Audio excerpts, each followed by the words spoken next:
Well, it might be if you smashed any, if you found any. The people smash, the smash. And he hasn't smashed anything.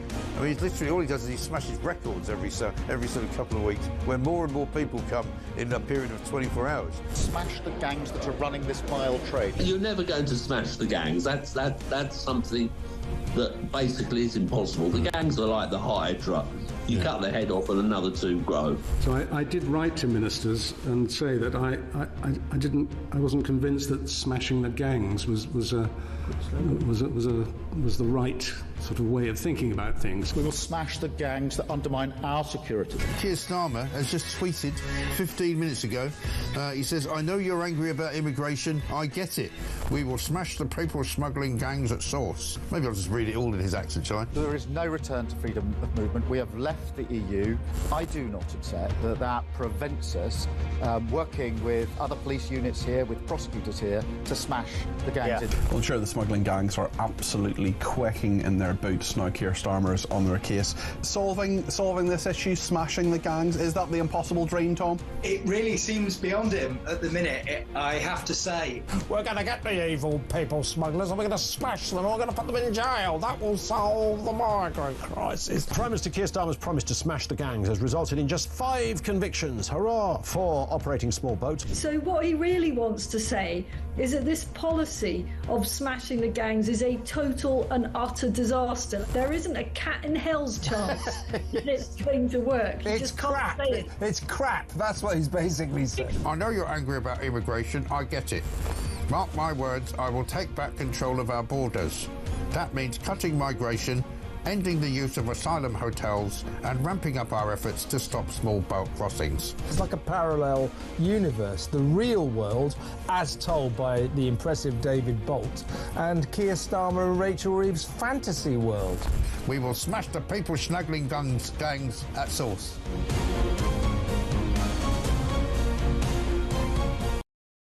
Across the UK, on DAB+, on your smart speaker, on your smart TV, and on your side. This is Talk.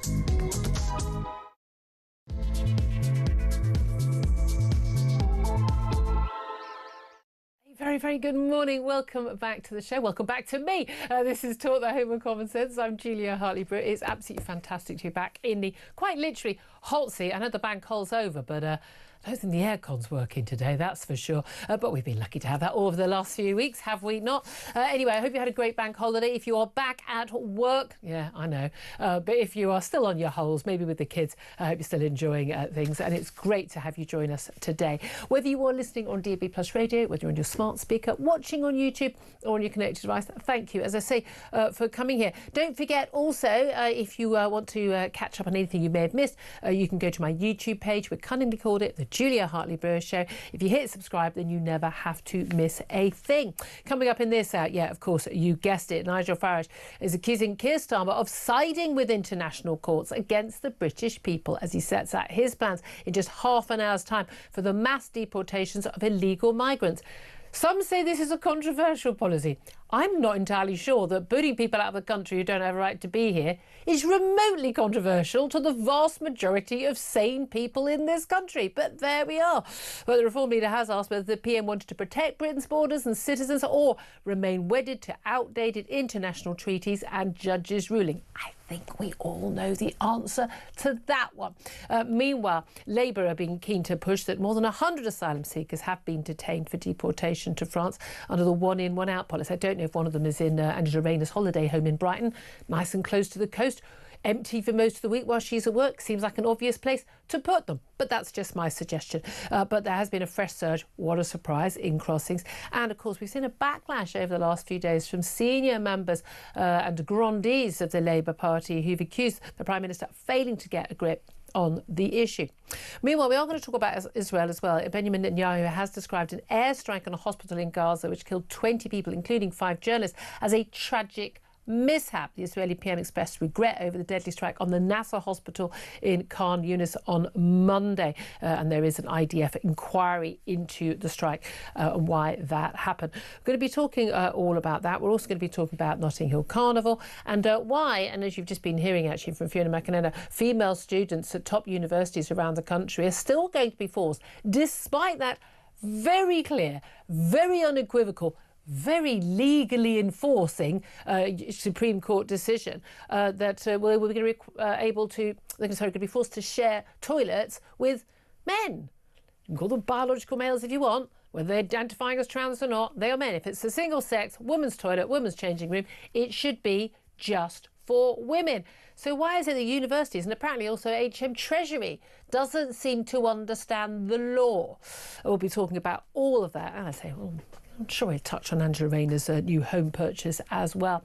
All of that is going to be talked about with my guest joining me today, Tom Slater, editor of Spiked Online. Good morning to you. Morning, Julia. Great to have your company today as well. I have to say, I missed some stonkingly good news stories and very lively news stories last week. More of these protests. I'm digging out my England flag.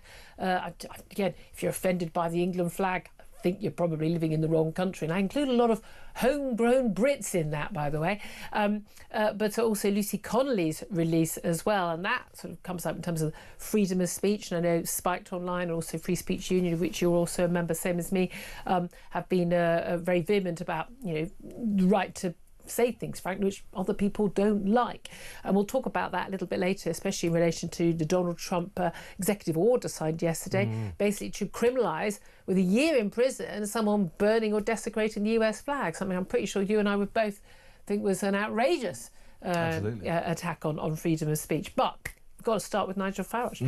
In about 24 minutes' time, he's going to be standing on stage in Oxfordshire in front of the British media, who's not on holiday. And he's going to basically announce, we've seen, I think the Times newspaper had the exclusive at the weekend, his big plan to tackle illegal migration. And I'm just going to outline it and get your thoughts on it. So, detaining immediately, full stop, detaining and deporting all illegal boat arrivals. A new law basically to make it clear that, at no point if you arrive illegally are you ever going to be allowed to claim asylum. No bail, no right of appeal, off the streets. A statutory duty on the Home Secretary to deport anyone illegal.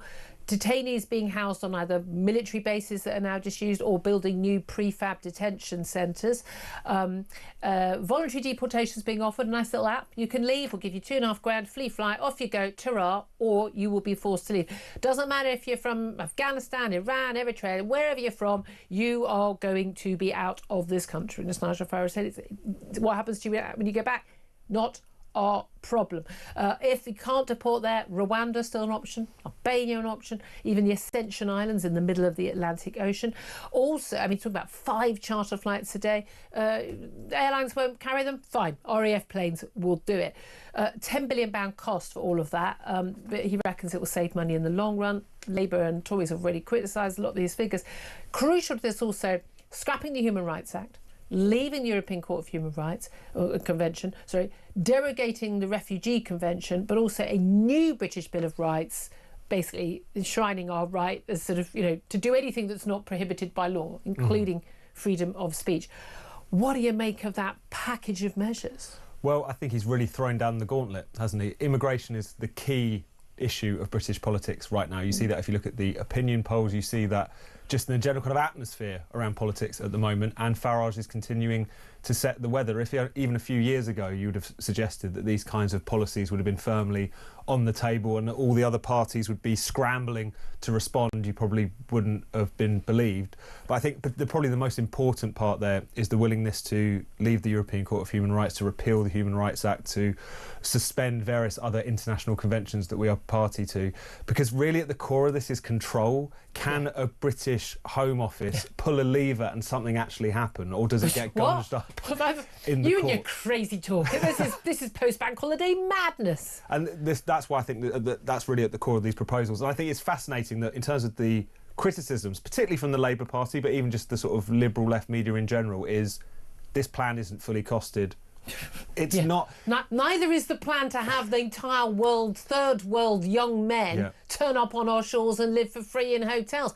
I'm not sure that's been costed either. But they're kind of getting him on the spreadsheet questions rather than the kind of principle. And even they if never get it right. And even if Labour or those newspapers vehemently disagree with what it is that Farage is proposing, I think they've realised that the public are in a very different place, that want this issue to be dealt with. The old virtue signalling doesn't work, at least they in don't private. want this issue to be dealt with. What they want to do is like the issue to get migrants out of hotels, put them in houses of multiple occupancy, because then they're sort of dissipated around the community. It's not one big hotel. No, the public want it dealt with. The politicians now have realised that. That's probably about as far as it goes. Yeah, but the politicians don't want to actually deal with it because they don't want to grip hold of it at all, do they? But it's interesting you say it's the number one concern.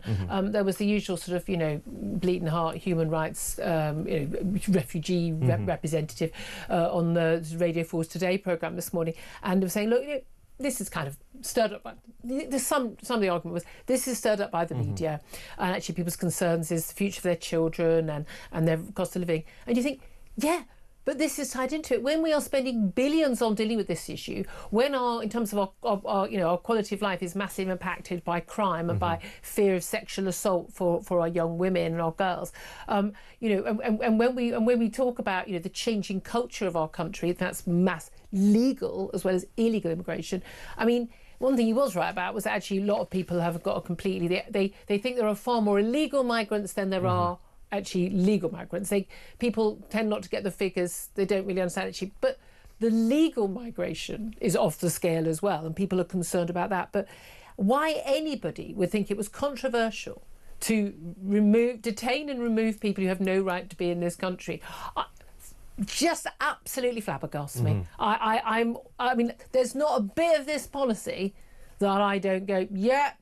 And you know as well as I do, and audience knows, when I've not agreed with the policy that Nigel Farage has announced with us on human rights, whether it's about women being housed with male prisoners and things, I call them out. I do it publicly. I do it to their face every single time. There is not a single word of this that I have seen so far that I could disagree with. And frankly, if it cost 20 billion, it's still worth doing. Criminal justice, protecting our borders costs money. I think people would rather that it costs more. I don't think it will. They would rather it cost more if it could protect our borders. But at the end of the day, this is similar to the Australian policy that did work, not the Rwanda policy that was that wouldn't have worked because it was on a scale of, it was just a couple of hundred people. It's got to be very, very simple. You come to this country, you are never going to be walking the streets. You're never going to go and get your little black market job.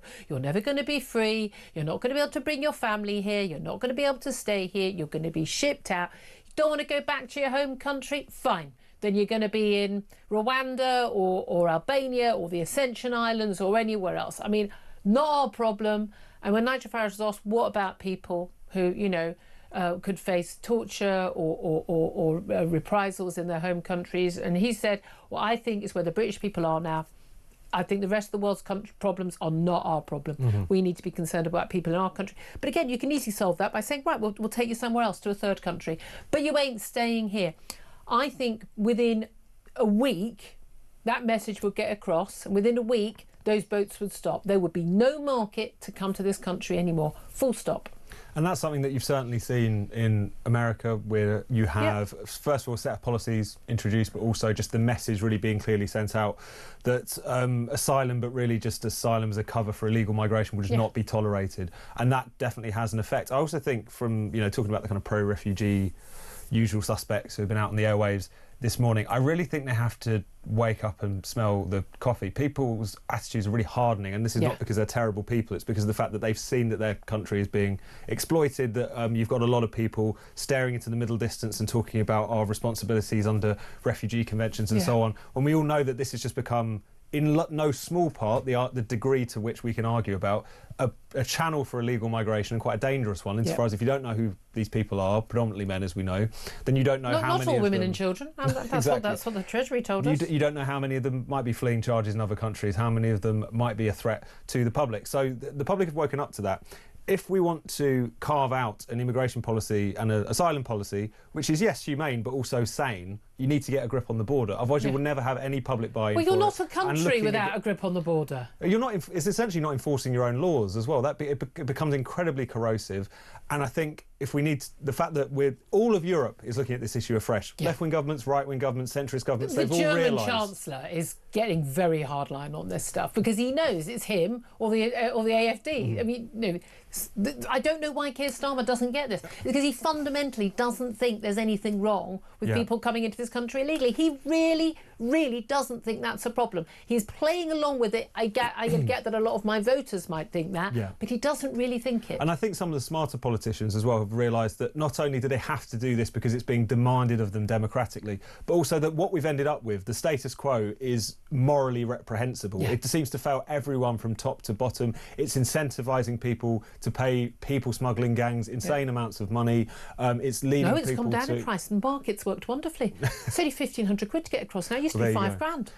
It's amazing. Free market capitalism is an amazing thing. When you allow those forces to be unleashed. But yes, it's one of those things where it's quite clear that we've created a system in which if someone is willing to risk their lives crossing the Mediterranean and the English Channel, lining the pockets of some of the worst people imaginable in the process to end up with their chance to languish in a hotel and make a meagre wage, doing Deliveroo illegally. Does anyone think this is a wonderful, positive success story? But for those people from their basket case countries, this is a good thing. And a lot of these young men, by the way, are fleeing conscription in their countries, often in civil wars. And I'm really sorry you were born in a basket case country. Well, but again, I'm with Nigel Farage.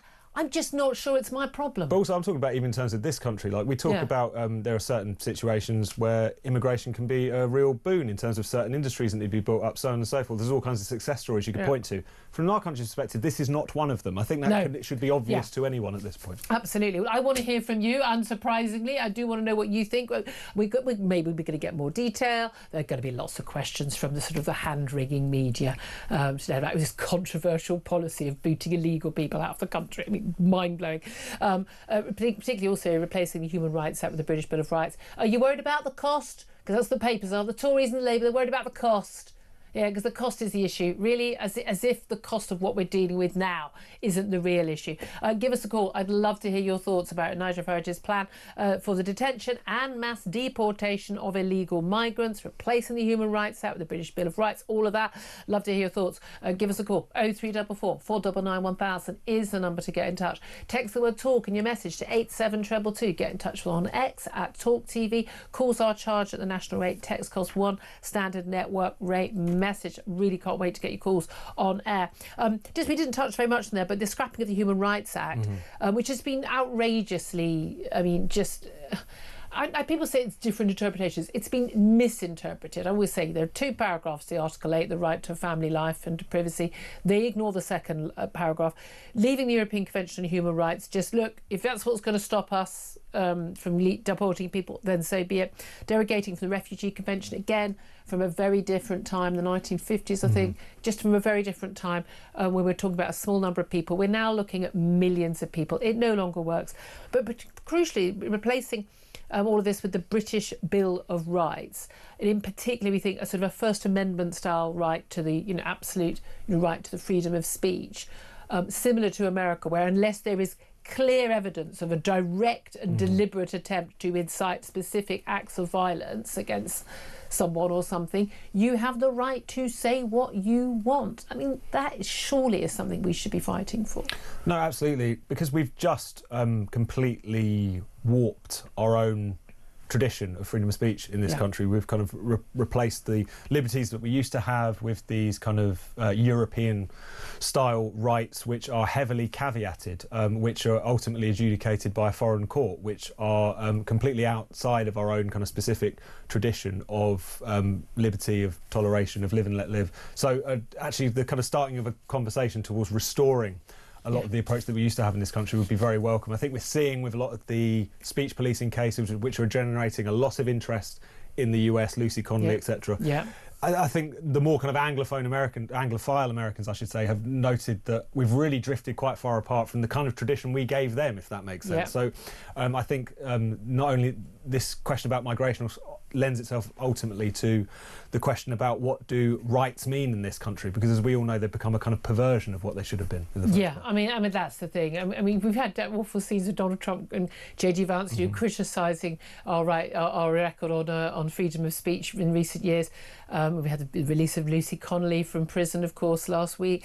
I don't think she should be the poster child, though. I've got to be honest with you. I love my dear old friend Alison Pearson, her interview with Lucy Connolly after release.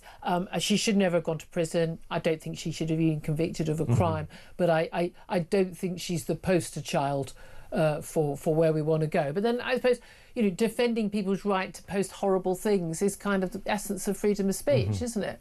No, exactly. I think there's a distinction between saying that she should never have been in prison, that it was absolutely abhorrent that not only was she to be convicted, but to given such a hefty sentence. I mean, all of this... More than some people who actually committed arrests. I mean, at the time, I supported her being in prison because I believed the reports where the police had actually...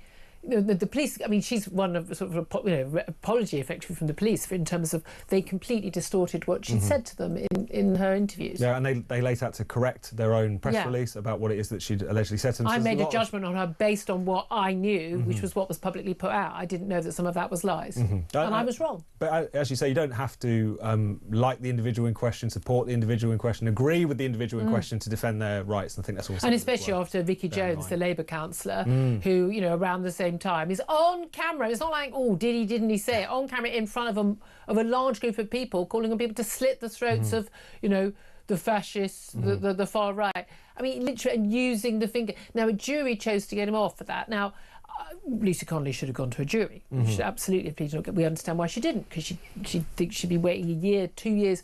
It wouldn't have been 2 years, but it could have waited a year for a trial. And she wanted to get back to her child and thought she'd serve less. I think that's what a lot of people would do. But she... it is fascinating that a jury would let him off when... I mean, he was, in my view, feel free to sue, Ricky, he was clearly inciting violence. A large group of people very, right in front of him and calling people to slit people's throats. I just don't think people should go around saying stuff like that. I don't consider that to be protected speech. Well, I think even where incitement is concerned, this isn't necessarily the law in this country, but I think what the standard should be is a more kind of US style, which is that you really tightly define it to speech which is likely and intended to cause the violence that I thought that was likely and intended. Because I think it wasn't a figure of speech. Well, because there's also the question where incitement is concerned, and this bears to the Lucy Connolly case as well, although that was on social media rather than in person, is sometimes people just come out and say things that they instantly regret. And I think I could easily see a situation in which both that tweet and that speech fell into that category. Well, she'd already deleted her tweet long before the police got involved. And incidentally, Ricky Jones, apparently, when he put out the video of his speech on social media later, he made a point of removing that section. Whether that's back covering or whether that's actual regret, we don't know. But I think people can just have an outburst. That's not to justify it. That's not to say... I think you can have an outburst, but I think afterwards to say, look, I said something, I shouldn't have said it, and I'm wrong to have said it, and I apologise for that. Yeah, I'm not a fan of just let's just gratuitously punish people for people saying the wrong thing. But but I find it extraordinary that the jury made that decision. But I think it's very interesting that it does tell us quite a big message about actually the British people when asked to judge on these things pretty much think that people should be allowed to say what they want to say. Just one final thing, talking of crimes, what is a crime or not, latest figures. Well, these are figures from 8 p.m. last night. I find it hard to believe there have not been arrests since then, but 423 people arrested at the Notting Hill Carnival according to the Metropolitan Police. 2 stabbings, so well, no one's died. Well done, everybody. Now, look, about 1 million people attend this carnival. We had 2 people die last year, more stabbings. And people are saying, look, actually, this is less serious violence, largely peaceful. Of course it's largely peaceful. It is. I've been to Notting Hill Carnival, many years ago, when I was younger. But if you look at, say, like Glastonbury Festival, 5 days, lots of people go for 6 or 7, 210,000 people attending. There were 31 arrests. No one stabbed. 31 arrests over all that time. And you think, it's older people. It's not in such a built-up area. It's ticketed. But I don't know of any other event where this is considered to be a good news story, that there were only 2 stabbings and only 423 arrests, which is how it's being played. I don't think that's a good news story. Well, cool. And the fact that you have kind of repeated stabbings, acts of violence at any particular event.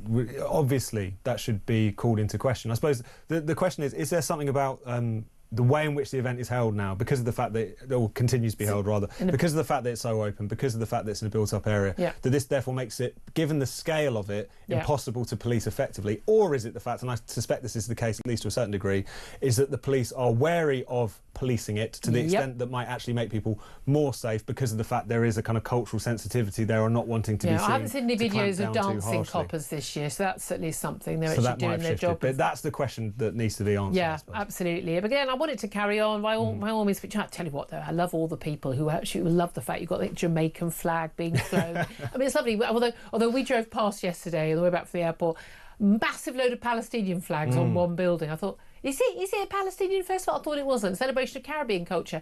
But, you know, the same people who go, oh, look at that. They love a Palestinian flag. They love a Jamaican flag. Someone putting up an England flag. Beyond the pale. Why on earth are people putting flags up? By the way, these people have a Ukraine flag, a trans flag, an NHS thing, and an EU flag in their ex-bio every single time. The two, not just two-tier justice, the two-tier hypocritical nonsense we get spouted from these people is amazing. But anyway, I want to hear from you on any and every topic we're talking about, but in particular, of course, I want to talk about Nigel Farage. In a few minutes' time, he's going to be on stage in Oxfordshire. He's going to be announcing reforms plans for the detention and mass deportation of illegal migrants, and also replacing the Human Rights Act with a British Bill of Rights. What do you make of that? Do you support it? And what do you make of the Labour criticism of the cost? Oh, it's going to cost more than 10 billion quid. Do you really care about that? I'd love to hear your thoughts. 0344 499 1000 is the number to get in touch. This is Talk.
Immigration has always been one of the sort of big three subjects where you compare it to the cost of living crisis and the NHS, but it just seems to be ratcheting up even higher. Now, it's all very well and good having smaller policies and saying there's no silver bullet. It's going to take a whole plethora of policies to actually get on top of dealing with illegal migration.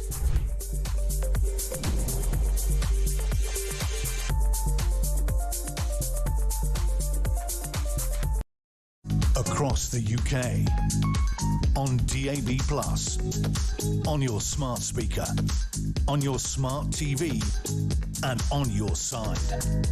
This is Talk. Very good morning. Welcome back to the show. 10:28 is the time. I'm Julia Hartley-Brewer. Tom Slater's also here, and you are on the phones. 0344 499 1000. What do you make of what Nigel Farage is going to announce? We've already got quite a lot of an outline. He did an interview the newspapers at the weekend about what he wants to do to tackle the illegal migrant crisis. And yes, BBC, it is a crisis. And no, it's not being stirred up by the media. This is a bottom-up story, I can assure you of that. Let's go straight to your text messages before we get to the phone calls. Jonas says, thank goodness a man in a party with the courage to do what's right and to see it through. Michael says, reforms proposals are vital. I'd go further and review all the leave to remain issued since 1997. I'm with you, Michael. Genuinely. I don't think that's on top priority right now, but I'm with you. Neil says, this better be what the people are asking for. He needs a strong anti-immigration stance now if he wants to be Prime Minister. Lee says, a brilliant idea. Could be Lee Anderson, this, to be fair. I hope it works because there are monsters on the streets of the UK.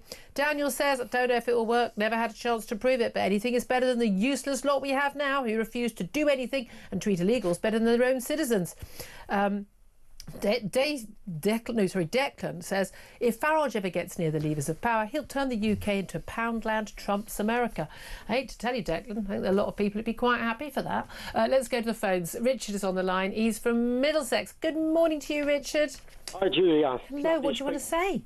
Basically, what it is, Julia, people power. If England, Ireland, Scotland and Wales all come out on strike, close offices down, everywhere in the country, in one hit, for a few days, this government will have to listen, because they're bankrupt. So an all-out, you mean an all-out general strike? Everywhere. Well, it won't be in the public. It won't be in the public sector, because they're all cheering on. Migrants welcome. Yeah, and even we need to go further. Tesco's, Morrison's, tell them that we're not going to shop in their shops unless you stop these legal migrants on motorbikes. Do you know what? This thing, I've had a thing with my local supermarket, because we've got all the people on the bikes, whether they're legal or illegal, I don't know, but like riding on the pavement. I've said, why are you basically allowing this to happen on your watch? But exactly, well, also people need to stop.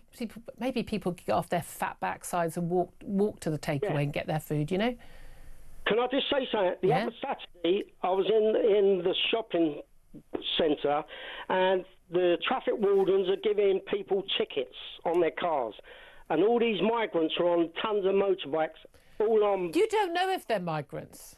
Well, I don't know exactly, but believe me, a lot of them are, right? And I said to him, why haven't you ticketed none of these? And do you know what he said to me? They're allowed to stay there for 2 hours. But no one else is allowed to stay there. Yeah, so the bikes, even though they're still blocking the road in the same way. Yeah, completely. Don't. I'm with you. Appreciate that, Richard. Thank you. Well, he supports what Nigel Farage is expected to announce. Let's talk to John, who is in Bradford. Hello, John. Hi, good morning. How are you? Very well indeed. I think you're speaking, sounds like you're inside a bubble somewhere. Can you get closer to your phone? Yes, can you hear me now? That's a bit better, thank you. What do you want to say, John?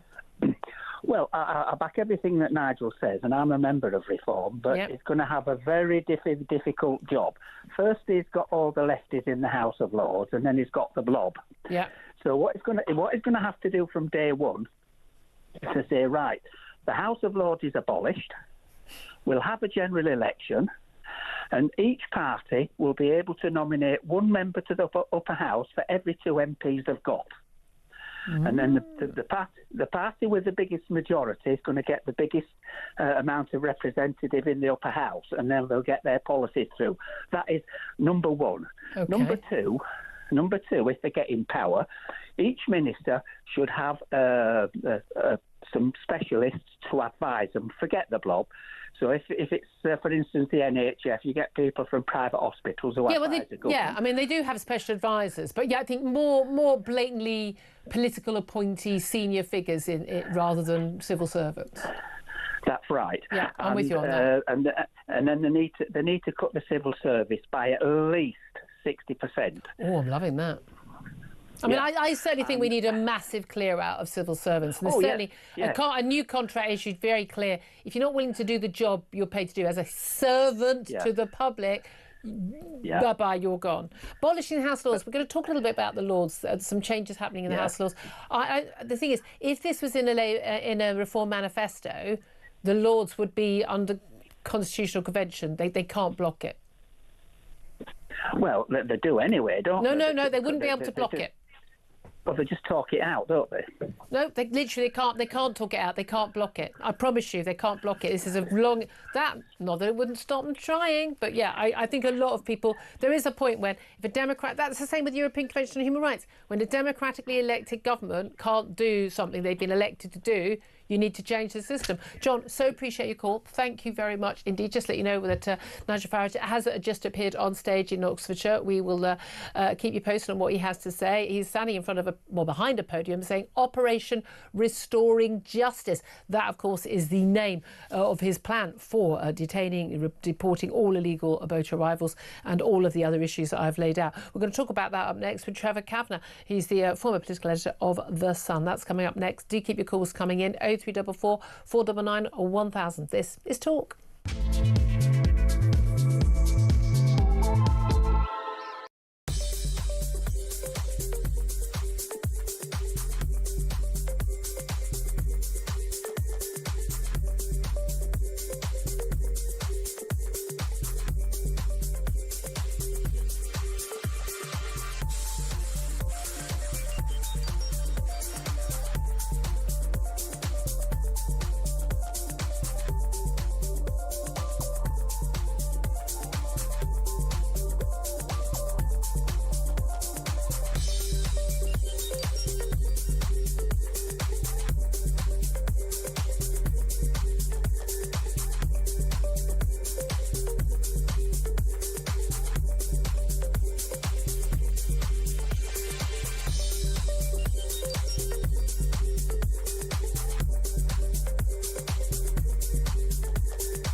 across the UK, on DAB+, on your smart speaker, on your smart TV, and on your side. This is Talk. Good morning, welcome back to the show. 10:35 is the time. Nigel Farage is already now delivering his plan for mass deportations. Again, there'll be an awful lot of pearl clutching and handbags being raised by the, the people who've been in charge for the last 20 or 30 years and overseen this absolute, I don't know, fog show. I'm trying to think of a phrase I can use that we have been seeing with not just illegal migration, but also legal migration. People arriving legally but overstaying their visas. There's probably come 1 million plus of those people, by the way, in the country. Mass deport, all of them, as far as I'm concerned. I don't think that's a controversial statement. If you don't have a right to be in a country, you shouldn't be in that country, and the country has a right to get rid of you. If you don't want to go back to the country that you've come from, we'll send you somewhere else. Seems to me to be all very, very reasonable. What happens to you after that point? Not entirely sure it's our problem. That is the view of Nigel Farage, the Reform leader, but it's certainly not the view of most of the political and media classes who've been in charge of what actually happens in this country in the last few years. Well, let's talk about all this now with Trevor Kavanagh, who knows all this far too well as former political editor of The Sun. A very, very good morning to you, Trevor.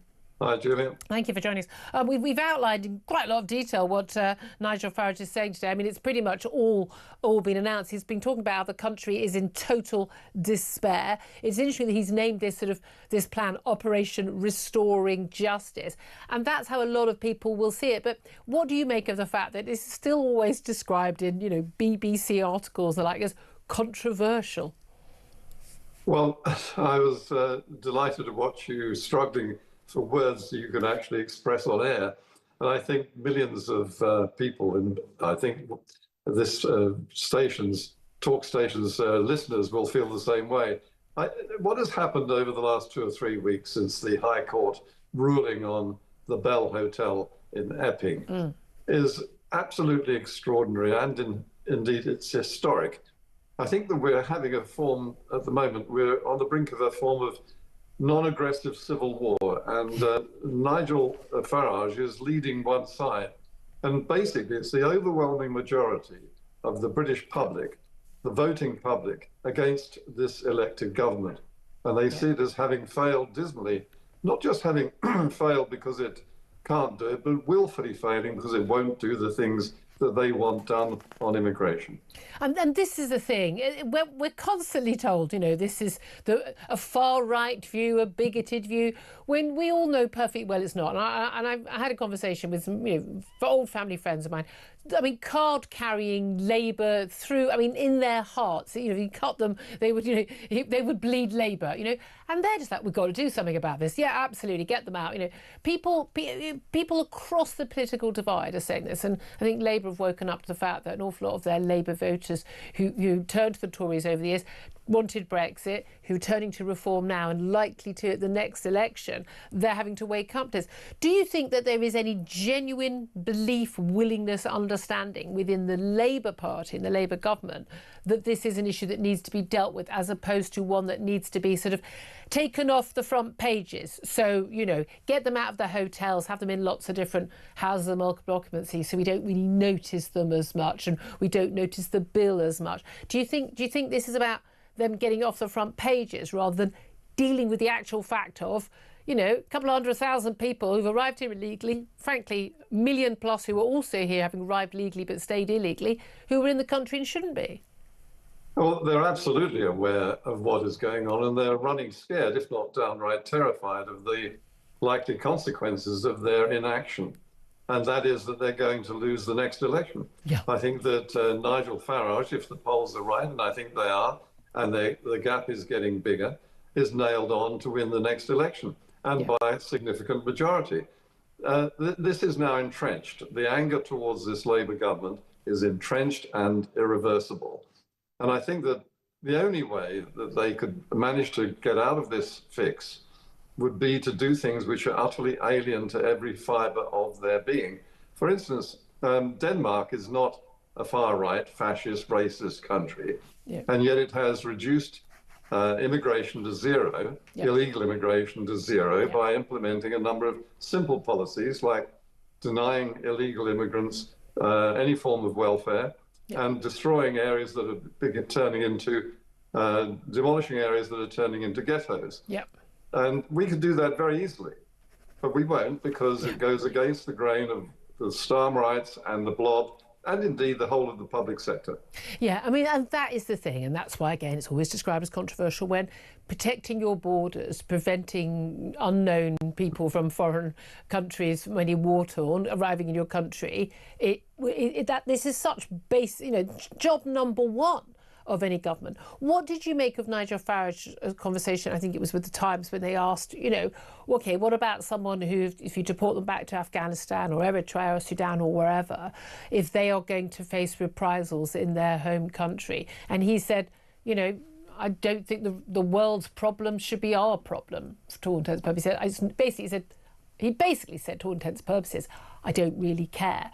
What do you make of that? Do you think he was echoing general British view on that, and will that survive someone being sent home, maybe facing torture or being killed, and that being all over our front pages? Do you think the public will change their mind then? Well, first of all, I think the general public will have been cheering to the rafters every word that Nigel Farage was saying. Secondly, I don't think that we're going to see people sent back to be tortured and executed and jailed for daring to leave their countries. I think that in the end, we won't be sending people back to the Taliban in Afghanistan. Yeah. We'll be sending them to other places, or indeed doing what I suggest and what Farage and others have suggested, which is to deter them in the first place. And one of the ideas that has been raised, and I can't understand why it hasn't been introduced, is to use drones to identify the people in the boats who are actually at the tiller, the ones who are steering the boats to these shores. And so when they step on British territory, they are arrested immediately and sent back to France. And you wouldn't need to do that very often before people were ceasing to volunteer to steer the boats. Yeah, because normally the people smugglers basically, they jump off the boat very quickly once they're into international waters, don't they? And they then head back to France. They don't do the whole journey. You get Face ID that would be able to recognise them. It's a simple thing. It's happening in other countries. It's happening in Greece. Why couldn't it happen here? Yeah, I mean, again, I think to me that's sort of like literally a drop in the ocean in terms of the problem.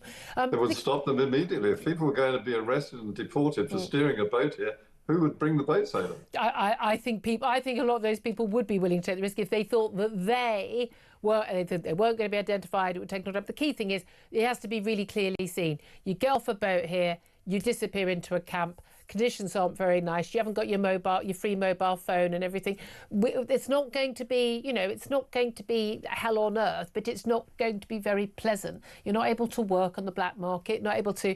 Crucially, and this is another key part of this business model, is the illegal migrants often, they pay back the people smugglers later. They come over, the people smugglers have got their passport, got their details, know where their families live, and they can face reprisals if they don't. They then put them to work in the black market. They keep a share of their income. I mean, this is an organised, massive organised criminal ring. So if they're just sitting in a camp and then going to be detained, they're no use to the people smugglers as well. I mean, that's another aspect of this. All of that is true, of course, and but you have to ask why people are travelling all the way across Europe to get to Britain. Yeah. It is, as the French have described it, the El Dorado. It is the benefits, the handouts, the free food and accommodation and so on, which clearly in countries like Denmark, which, as I say, is hardly an illiberal regime, they've been denied and their immigration has been reduced to zero. They are bound by exactly the same, indeed, more restrictions. I mean, they have freedom of movement. Yeah. We don't, or shouldn't. Yeah, it is extraordinary, all the things we were told we couldn't do in the EU. Well, again, we can do anything we want. We're a free and liberal, sovereign nation. So, I mean, it is just utterly bizarre, isn't it? But again, it's amazing how much Germany and Denmark have been able to do when we were told that we wouldn't be able to do it in the EU. Can I ask you also about the latest figures? And again, we're seeing more and more of this. And this stuff was very much not put into the public domain, and I think very deliberately, showing that foreigners account for 1 in 7 sexual offence convictions in the last year, including rapes. So the number of sexual offences convictions of foreign nationals has increased by 62% over the last 4 years. At the same time, we've seen sexual offences by British nationals increase by 39%. So we are looking at a big increase in crime, but also the scale of convictions. 1 in 7 people living in this country were not born abroad, and yet 1 in 7 people in this country 1 in 7 sexual offence convictions are being committed by people who are born abroad. You know, that tells us that something is going on that, well, people are understandably concerned about. Understandably concerned. I think they're absolutely livid. They're outraged that people from a totally alien culture are coming to this country and doing things that are intolerable. We're saying it's not all Canadians, it's not Canadians and Italians who are doing this? No, but I mean, who is it then, Julia? Yeah, exactly. I mean, what can we say that we can actually express in words without breaching what they're trying to bring in as a blasphemy law? Yeah. And just relate this back to the Pakistani gang rapes. Yeah. It's exactly the same thing. That is the essence of what we're seeing, and it's being introduced to this country because we're failing to stop it. Yeah, it's really that simple, isn't it? And again, and people who talk about it, accused of being bigots, etc. Just finally, I just want to ask you about, again, it's a very Westminster bubble story, this, to a certain extent, although, of course, it extends all the way to Brighton. Angela Rayner, the Deputy Prime Minister, has been accused of having a big sort of property portfolio, her burgeoning property empire, because she's bought her 3rd home. Actually, it's her 2nd home. She owns a home in her Ashton-under-Lyme constituency. She's also bought a holiday flat, we're told, for between £700,000 and £800,000 in Brighton. She also has a grace and favour sort of free apartment given to her as Deputy Prime Minister in Westminster. But there's been a lot of criticism of this. Now, is she a hypocrite because she has criticised people buying second homes, pricing people out of the market? Is she a hypocrite for that? Is there a question mark over her finances, how she's been able to afford a second home at this sort of price, well out of the reach of most people in this country? Well, I personally don't begrudge her ballooning property portfolio. It's just that she begrudges, or seems to begrudge, everybody else who's doing it. I mean, she has criticised people. Tory voter wants to buy a home of their own, and maybe even a second home. But this is the deputy leader of the Labour Party, the Labour government. And the hypocrisy is just so rank, it beggars belief. That it's another example of the old communist regime. Yeah. Do what I say, not what I do. Yeah, indeed. Thank you very much indeed. Talk more about that throughout the show. Thank you very much indeed, Trevor Kavanagh, former political editor of The Sun. 10:48 is the time. Going to take a quick break. Then we are going to be talking to the former Deputy Mayor of Jerusalem, Fleur Hassan Nahum, about those Israeli airstrikes on a hospital in Khan Yunis, which killed 20 people, including 5 journalists. We'll get in more detail to you also about what Nigel Farage has been saying, what Zia Youssef is now saying in terms of their illegal migration policy. Do give us a call to have your say. 0344 499 1000. This is Talk.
Immigration has always been one of the sort of big 3 subjects where you compare it to the cost of living crisis and the NHS, but it just seems to be ratcheting up even higher. Now, it's all very well and good having smaller policies and saying there's no silver bullet. It's going to take a whole plethora of policies to actually get on top of dealing with illegal migration.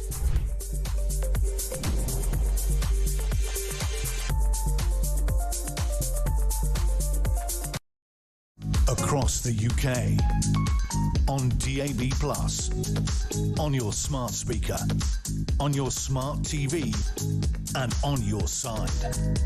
This is Talk. Good morning, welcome back to the show. 10:50 is the time. Tom Slater is still with me. Tom Slater, I just want to come to you first before we go to our next guest. I want to talk about the Israeli airstrikes for which the Israeli Prime Minister Benjamin Netanyahu has actually issued a statement where it's talking about his regret and the tragic mishap of 20 people being killed in a double strike on a hospital in Khan Yunis. 5 journalists included in this. What do you make of that? Well, I think the choice of words mishap is probably slightly unfortunate, given that if, after a full investigation, which I'm sure the IDF will conduct, because contrary to popular belief, they are not some sinister, evil organisation, if that is indeed what's taken place here, I think mishap doesn't quite capture how horrific this is. Obviously, this is war. This is a war in a place in which the enemy, in the form of Hamas, will happily bed into civilian infrastructure, making tragic miscalculations like this even more likely. But as ever with this conflict, it always pays to wait for the full amount of information, not least given that on top of the usual sort of fog of war that you get, you've got propaganda being pumped out from a jihadist terrorist group whose connection and fealty to the truth, shall we say, has never been particularly strong. I think you'll find, according to the BBC, everything they say is absolutely God's honest truth. But there we are. Let's talk about this with Fleur Hassan-Nahum. She's the Israeli Foreign Ministry Special Envoy. She's a former Deputy Mayor of Jerusalem and joins us once again. A very good morning to you, Fleur. Good morning, Julia. Now, we've had a number of claims over the horrific last couple of years, since October the 7th, where, you know, Hamas have claimed that Israeli forces have struck a hospital, destroyed the whole hospital, killed 200 people, 500 people, I think, at one point. Turned out to be completely untrue. It was a weapon fired at the very beginning of the war, a weapon fired from within Gaza, and actually it was a very small number of people who had died. We've also had a number of journalists who have died, many of whom, it has been quite categorically proven, have ridiculously close links with Hamas, so members of Hamas or other jihadi organisations, some of whom were in Israel on October the 7th celebrating those horrific attacks. However, in this case, we're talking about a strike on a hospital which the IDF has admitted was them, a double strike, not just journalists, but 15 other people also killed. How does a mistake like this happen? I mean, the IDF is known for its precision, and they know where the hospitals are. So what on earth could have happened? We don't know, Julia. Again, if it was a terrible mistake, then the IDF will do its investigations. And Israel, whenever it has made a mistake, it has shown regret. It has changed the way that things are done, or chain of command. This has happened before. We are we're fighting a war in a very, very difficult terrain, because it's urban warfare. What does it mean? And I think Tom said it better than me. Essentially, you got the Hamas terrorists who don't even wear uniforms. That's the first law of war. It's the first war crime in this situation. They don't wear uniforms. They're pretending to be civilians. B, they have tunnels under hospitals, or like somebody else said once, they don't build hospitals, they don't build tunnels under hospitals, they build hospitals over tunnels. They've got an incredible amount of hospitals, more than in Israel, because that is the decoy for the actual tunnel opening, which is where they keep their terrorism infrastructure. And of course, like you mentioned, you've got these journalists, some of them are working for Hamas, some of them are sympathetic to Hamas, and some of them are just scared of Hamas. So there's very little objective journalism there. But again, if there are innocent people there, and it looks at the moment that there were, then unfortunately, these are the horrible, tragic casualties of war. In everything that we've been through in the last 2 years, when you look at the numbers, even when you take Hamas numbers of 60,000, Israel believes that 30,000 of those are terrorist combatants. And so this type of, you can't talk about people's lives in this way, but this type of casualty, innocent casualty to combatant rate is better than any other war in the last 100 years. I mean, that's the thing. I liken this often, where we're in COVID. Suddenly people were being told death rates every day. People didn't think that people had died before then. People would be astonished to discover what the civilian to combatant death rate was in pretty much any war that Britain or any of our Western allies have fought in recent and further back years. 1.5 to 1.3, depending on the figures you can see. And the reality is we don't really know. There's even the Iraq war all these years on, we don't know how many people died entirely, because in a war you don't. And yet somehow Gaza authorities, i.e. Hamas, put out a figure, within hours, telling us exactly how many people have died and who they were and civilians. Never happened in wartime before. Suggests that perhaps this isn't actually the case. Here's the thing, though. I mean, we don't know about these journalists, whether they're genuine journalists or not. Israel has faced again and again demands for Western journalists, independent journalists, to be allowed in.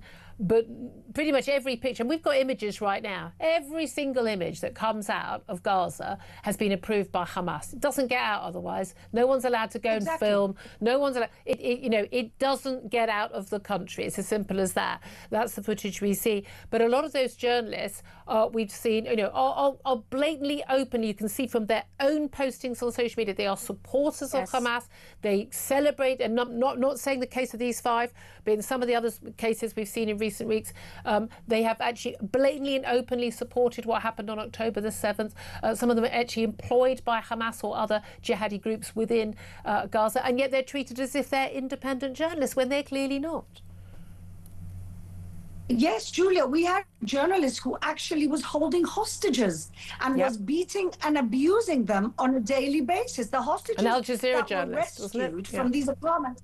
Yes, these are the journalists, so-called journalists. We have journalists who were part of the massacre on October 7th. So we have to take this word journalist with a pinch of salt. But ultimately, Julia, whether they are or they're not, if it was a mistake, as your commentator said, Israel will own up to that mistake and try and change the way that it works so that these mistakes don't happen again, because we are a society with rules, with law and order. We're a democracy. When you're dealing essentially with a terrorist group that has no rules, that loves to sacrifice their own people because it looks good on camera, and ultimately they knew that these things would happen, and they were counting on these things to happen.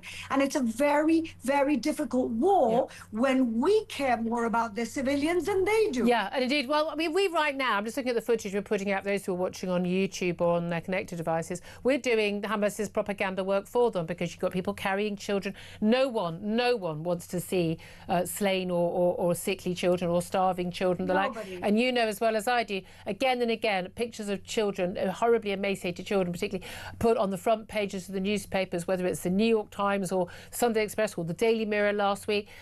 They are exposed as children who have actually have either been evacuated from the war, that's, I've got these pictures for a long time, or they're children often with long-standing congenital illnesses and problems, which is why they look so emaciated. But this is Hamas propaganda. I mean, right now, what we're putting out right now on picture is Hamas propaganda. Yes, because they're the only show in town, because they're the only ones controlling those images. Shouldn't you let Western journalists in then? Oh, I was going to come to that, absolutely. So people say, well, why doesn't Israel let journalists in? And I will say that if we do let journalists in, then those journalists are definitely going to be at risk. They could become also the casualties. And isn't that up to them? Yes, but we don't need more human shields, Julia. We're dealing with so many already.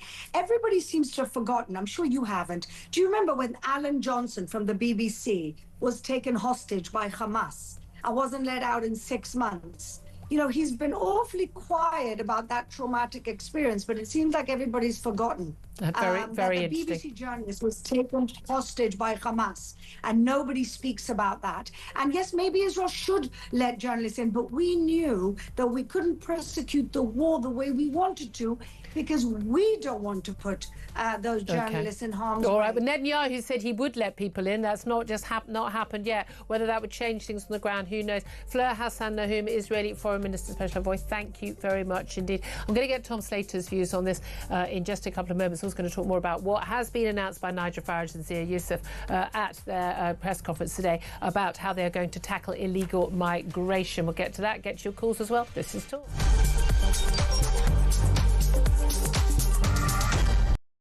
My message to people smugglers is this. I think smashing the gangs is a deterrent. Smash the gangs. Smash the people smuggling gangs. People schmiggling puns. He couldn't even smash an avocado for a piece of toast. Or the people... What would that... The people... I think smashing the gangs is a deterrent. Well, it might be if you smashed any, if you found any. The people smash... Those... The smash... And he hasn't smashed anything.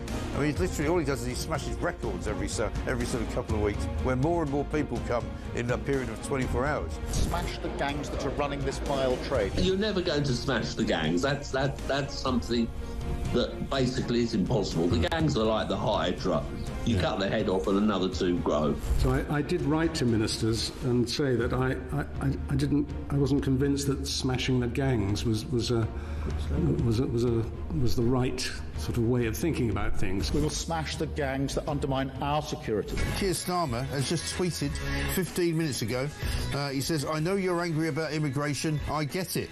We will smash the people smuggling gangs at source." Maybe I'll just read it all in his accent, shall I? There is no return to freedom of movement. We have left the EU.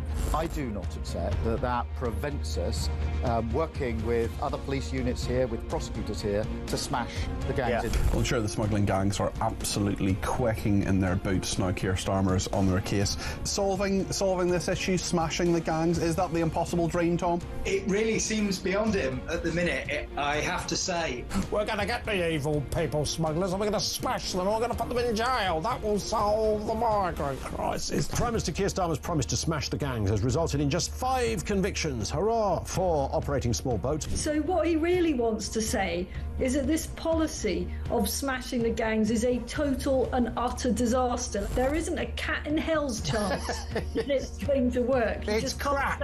It's crap. That's what he's basically saying. I know you're angry about immigration. I get it. Mark my words, I will take back control of our borders. That means cutting migration, ending the use of asylum hotels and ramping up our efforts to stop small boat crossings. It's like a parallel universe, the real world, as told by the impressive David Bolt, and Keir Starmer and Rachel Reeves' fantasy world. We will smash the people smuggling gangs at source.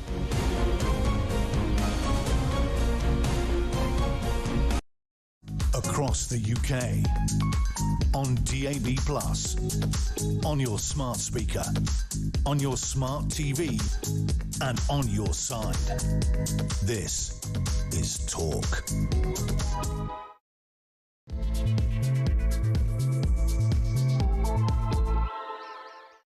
A very good morning. Welcome back to the show. We're approaching at 3 minutes past 11 o'clock. Thank you very much for joining us here at Talk, the home of common sense, with me, Julia Hartley-Brewer. Whether you're listening on DAB+ radio, on your smart speaker, watching on YouTube, your connected device, it's great to have your company. Don't forget to go to my YouTube page. The Julia Hartley-Brewer Show is what we called it. You can hit subscribe, then you never have to miss a thing. Coming up in this hour, we're going to be talking more about what Nigel Farage has been having to say and is still saying at a press conference in Oxford today. He's accused Keir Starmer of siding with international courts against the British people, and he set out his plans for the mass deportation of illegal migrants. He's been asking whether or not the PM wants to protect Britain's borders and citizens, or does he want to remain wedded to outdated international treaties and judges' rulings. I think we all know the answer to that one. Plus, police have arrested more than 400 people at this year's Notting Hill Carnival over the bank holiday weekend. There were 2 stabbings. This, of course, makes it a jolly good show and far less violent than last year when 2 people were killed. But is that really the standard we should hold this public event to? Plus, the number of sex crimes committed by foreign nationals has increased by 62% in the last 4 years. Astonishingly, 1 in 7 sex crimes are committed by a foreign national in this country. And 1 in 7 men in this country are not foreign. Plus, female students are going to be forced to share toilets and changing rooms with men, as many universities are set on ignoring the Supreme Court's ruling back in April on single-sex spaces being based on biological sex. Sounds like it's time to get the lawyers in. It's an easy win, ladies. Do it. Anyway, that's all coming up. Plenty more besides. Joining me this morning, I'd like to say, is Tom Slater, editor of Spiked Online. Thank you very much for joining us. I do want to get your thoughts on what's been going on in Israel in a few moments' time. But obviously the focus is all about reform, Nigel Farage, and what to do about illegal migrants today. Nigel Farage still on stage, looking quite animated, I have to say, talking about his plan to deal with illegal migration. Operation Restoring Justice, it's being called. He has been talking about how without action on immigration there is a genuine threat to public order. I think he's right on that, isn't he? He says the mood in the country is a mix between total despair and rising anger. I think that's a fair summary. And he says we have to leave the European Convention on Human Rights, ECHR, no ifs, no buts. He said it might have been a good idea over 80 years ago, but not now. And he says the only way we will stop the boats is by detaining and deporting absolutely anyone who comes via that route. If you come to the UK illegally, you will be detained, you will be deported. And he insists he is the only party leader who can be trusted on illegal immigration. I can't think of anything I disagree with there, Tom Slater. What about you? Well, what we've already had the detail briefed, I suppose. What we've got now is the rhetoric. And again, I think this is something that usually the other way round, isn't it? Got a hell of a lot of people who will sympathise a lot with what he's saying. I mean, I think one key line in his speech so far was he turns to Keir Starmer, figuratively speaking, and says, whose side are you on? Yep. That's a really powerful argument when you have a country which is overwhelmingly, election after election, even some referenda that we could talk about, voted to control the borders, to bring down immigration, particularly to crack down on illegal immigration, which I think across the spectrum of British society everyone realises is a huge problem. And yet it's never happened. You're now lumbered with a government, a Labour government, which isn't even really pretending to take this issue seriously. I mean, it does a little bit around the edges. Oh, but they're definitely making an attempt at pretending. Oh, that's but no one. I don't want to be unfair to them. They are trying to They've pretend. detained 100 people. I mean, more than 100 people come across every day. Yep. They've detained 100 people. I'm assuming all young men.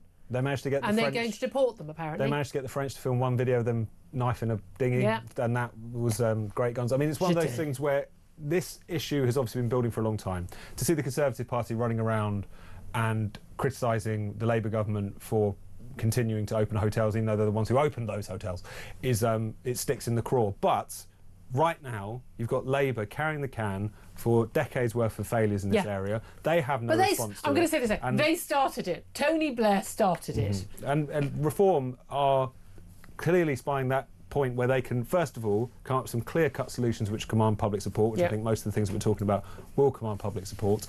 But also they've got the credibility. No one, when Keir Starmer says he's smashed the gangs, no one believed them. When the Tories say anything on this issue, quite rightly the response is, where were you for the past 14 years? Where this is the opening, the kind of historic opening that Reform have been handed by the failure of those two other parties. And he's not Johnny come lately to this, following the polls. This is something he has been, Nigel Farage has been talking about for years, and has been accused of being a bigot, far-right, racist, Nazi, xenophobe, you name it. He's been talking about this stuff, and more people are now aware of it. An awful lot of people who are not concerned about this issue, and we're told this is in the top 3 polling issues, and then we're told by the great and the good, oh, well, no, if you're much more concerned about the pound in your pocket or about your child's future or the NHS. Well, yeah, we are concerned about those things, but we'd have more pounds in our pocket if we didn't have people in asylum hotels costing the country billions every year. And we would have a much nicer future for our children if they weren't actually feeling unsafe and weren't literally unsafe on the streets as a result of having a migrant hotel near them. You talk about crime. We say, again, these aren't all illegal migrants, but there is a serious issue that we need to address when it comes to access to schools, access to the NHS.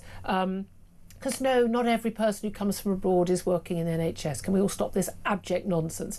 Access to housing, social housing in particular, the taxes that we're paying, the criminality we are seeing on our streets. There is a clear link between all of those and migration as a whole, certainly mass uncontrolled migration. Now that includes both legal and illegal. I think everyone who's sane's number one concern is illegal migration. Is people, young men largely of fighting age, turning up on boats, having paid people smugglers. 100%. If people genuinely still think most of these people are asylum seekers, they are simply not paying attention. They really, really are not. Now, one of the interesting things that Nigel Farage has just been asked by, I mean, you'll never guess who, Channel 4 News, I know, what a surprise.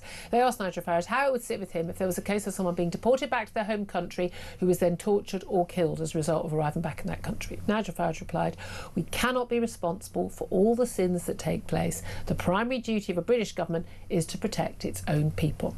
Now, I think 5 years ago, he would have been wary of saying that. I think he might have thought it, but been wary of saying it. I think even 2 years ago.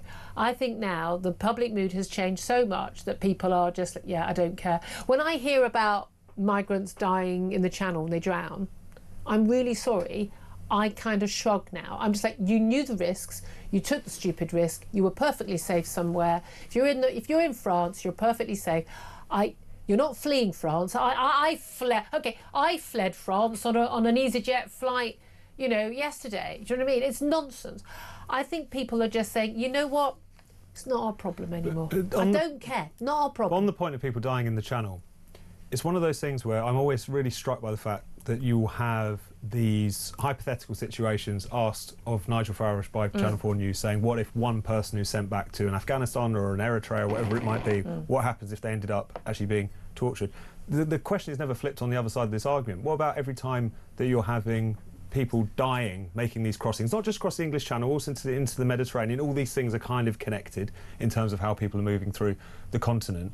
I think people would recognise it's a slightly facile argument to hang every death around the necks of people who are allowing this situation to continue. And also I think what we could end up, because of the fact that governments across Europe are all shifting pretty much in the same direction on this issue right now, it opens up another question about, well, maybe what we need to look afresh at this issue. If refuge needs to be provided, it needs to be provided in neighbouring countries, safe, but still not, incentivising people to traipse halfway across the world. Maybe the question of processing in other places, again, safe, provided for, but not. But again, I don't even know if it's our problem. That's something which will potentially. But like Eritreans fleeing, repressive government and whatever conscription in Eritrea. Well, the vast majority of those people, I think, are in Chad. Well then go to Chad. It's Chad's problem. They're the neighbouring country. I just think people are getting to that point. And by the way, Channel 4 should equally ask the question, and I think Nigel Farage's response should be, how will it sit with you if someone is not deported back home and they rape a child or rape a woman? I mean, or they kill someone. How we've got cases, about to go to the courts of alleged assaults by asylum seekers, people claiming illegal migrants living in these hostels. And again, I'm not to prejudice any trials, but there have been cases where people have been convicted on such charges. So if anyone gets sent home by our government and then they end up facing retribution, we're responsible. But okay, so if you don't want people sent home, every time someone is the victim of a crime by someone who is here illegally, you're responsible. I mean, have that on your head. And again, I'm with Nigel Farage. I don't think these people are our responsibility. If they genuinely fear going home, then we'll send you somewhere else. We'll send you to the Ascension Islands, which do not look a particularly hospitable place, but I mean, if you're that worried about your safety, you'd be happy to go there. But let's just go through some more of what they were announcing today. So detaining and deporting all illegal boat arrivals. Now that will be people who've arrived already. But my guess is, the aim would be to get people who've already arrived here. We've got a backlog, 120,000, 150,000. The reality is, though, are you going to be able to get those people? Because as soon as they're in power, I mean, those people are just going to disappear. They're just going to disappear into the black market.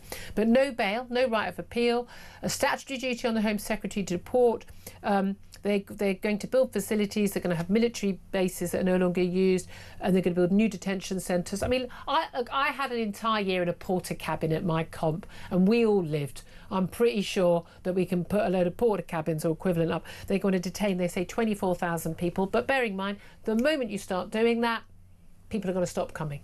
So you're not dealing with an ongoing problem. You're constantly dealing with the past problem at that point. They want to have a new offence for illegal entry, so you can never claim asylum. There will also be voluntary deportation. They'll give you £2,500, free flight home, bye-bye, 5 charter flights a day, RAF planes for people if the airlines won't take them. Interestingly, Zia Youssef, who was the chair of the party, he said that tearing up identity documents will become a criminal offence, punishable by up to 5 years in prison. I have no idea how you could possibly ever prove that someone has torn up their identity documents. I mean, maybe that's more signalling than it is anything more But don't substantial do than signalling. Don't do signalling. that. You've What are got you going to do? I enough mean, solid. you're going to have evidence of them I turning dropped up it in. Did you deliberately drop it in the channel, or did you? Yeah, I mean, actually, often what is the case is that the people smugglers keep their documents. That's part of the deal. But basically, he says when Nigel is Prime Minister, no human rights lawyer will ever be allowed to block a deportation flight. I mean, that I'm with them all the way on this. I say happy to deport to Afghanistan, Iran, Eritrea, wherever. They will deport to Rwanda or Albania if necessary, or the Ascension Islands.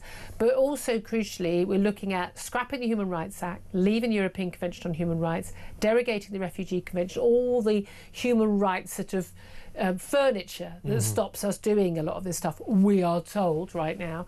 And the new British Bill of Rights, including the First Amendment style rights of free speech. I mean, those are sort of, I suppose, separate to this. But a government saying, a reformed government, if they get elected, and the polls keep being pretty sure they will, Operation Restoring Justice. That is how I think most people will see it.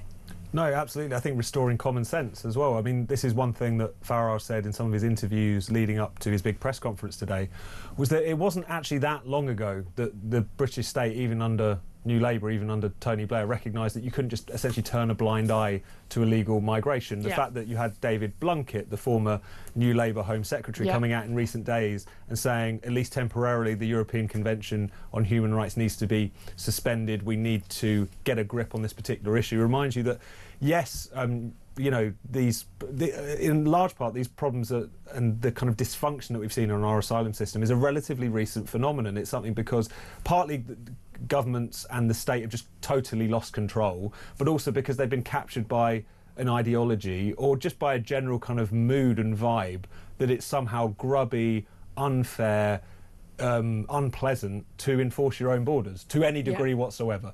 So I think what we're really seeing here is, I think what a lot of people will see, what Farage is talking about today, is not necessarily some radical departure from where we have been for many, many years in the post-war period of UN conventions and human rights. I think they'll see it as a return to just the kind of mean, the return to what was sensible, what felt like 5 minutes ago. Well, and that's the thing. Again, this is just so completely at a different scale, isn't it? Nigel Farage has been asked in the last few moments about what about women and children under this migration policy, because it is largely men, and he's confirmed that women and children would be detained under the migration policy, bearing in mind, of course, when they were talking, I think previously under the Tories, of they wouldn't detain women, wouldn't deport women and children, then there was going to be already a market, and all the experts, the border force experts that we all speak to, pointed out there would then be a market, you know, right, that will supply a woman that you can claim as your wife and a child. You're then looking at even more exploitation of people. But he did admit, he said that the issue of unaccompanied children was much more complicated.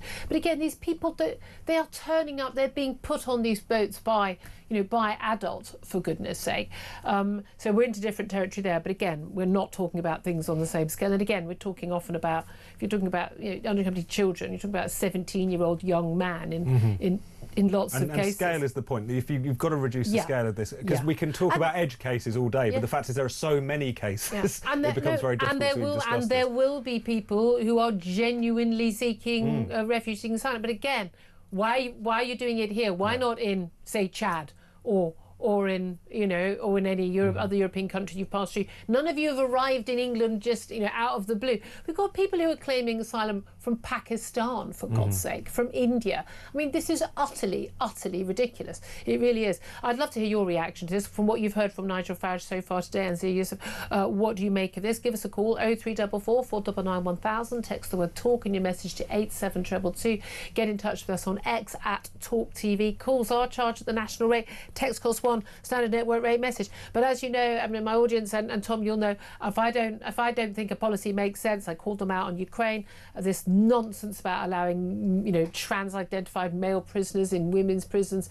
This is not official policy, but Nigel Farage said he'd be guided by their advisor on this. I call it out. I always call it out. On this, I'm yet to find something I don't like, other than I think this tearing up identity documents. I just don't think you can prove that, and it's a waste of everyone's time. But the willingness, for instance, to refuse, to use leverage against countries, refuse to take their people back. Yeah, Pakistan, you don't want your people back, fine, no more visas frankly, I'm pretty sure we should be cutting some of the routes anyway for people who are coming from countries where we've got a known issue of criminality. This ties into something Rupert Lowe, former Reform UK MP, has pointed out. He instigated this sort of rape gang inquiry. It's nothing judicial, it's not got any statutory rights or anything, but he says their rape gang inquiry has identified 85 local authorities in which gang-based sexual exploitation of children is taking place or has done so historically. Lots of survivors, family members, whistleblowers have approached his organisation, and they're looking at targeted exploitation by predominantly Pakistani men or gross negligence from public bodies. Now, we'd often heard Rochdale, Rotherham and a few, and people thought that, you know, they were a handful. We've learned in the last couple of years we're looking at 40 to 50 different town cities. They're now looking at 85 local authorities, and it's something that's been raised a lot lately, which is, what about London? London, with huge numbers of people from many different backgrounds, what are the odds that London hasn't got its own grooming gang problem? And now it appears that, you know, that is one of the places that is being looked at. It is really important. Look, he's doing this inquiry, looking into trying to get more information. You've got Maggie Oliver, who's one of the whistleblowers in Greater Manchester Police all those years ago. You've got the wonderful Maggie Oliver Foundation, and they are looking at, you know, basically bringing prosecutions of people who basically allowed this to continue to happen. There is still movement on this, isn't it? But this all comes down to, fundamentally, a lot of these men were British born, but of Pakistani heritage. All of this ties in with, and all the stories about, you know, 1 in 7 sexual assaults in this country are now from foreign nationals. They may be living here legally, but they are foreign nationals. This all ties into the idea of people coming to this country who don't want to obey the law, who are bringing their own cultural differences with them, instead of saying, right, I'm leaving that behind, I'm now going to, you know, take part in the cultural norms of the country I'm arriving in. These stories all tie in together. It does. I think the other thing that ties it in together is the extent to which the state has tolerated this, has turned a blind eye to it, has refused to talk about it, has demonised people who did want to talk about it. In the case of the grooming gangs, I think there's plenty of evidence now that particular police forces, in effect, covered it up. Turned a blind eye. It's almost too weak to describe it in such terms because of the horrendous sort of judgments that were made there. And that is such the core of the problem. You have the issue itself, and then you have the refusal to admit it, it's an issue, the demonisation. That's over now. I really think, people talk about the Overton window moving. It's been kicked in on a lot of these issues. People are not willing to put up with the smears and the silencing. You've got people willing to vote in ways that they might never previously have considered.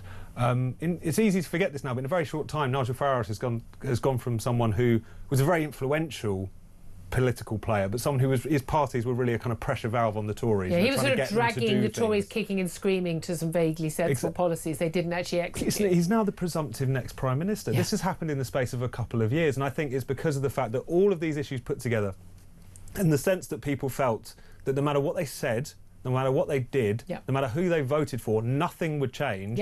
All of that has produced a completely different political landscape now. And however these things shake out electorally remains to be seen, but this is a very different world than it was in a couple of years ago. And it's a slow process. You know, when I voted for Brexit in 2016, I didn't think overnight people go, oh yeah, where's your land of milk and honey? That's not how it works. The key right in a democracy is not just to elect people that you want to do your bidding.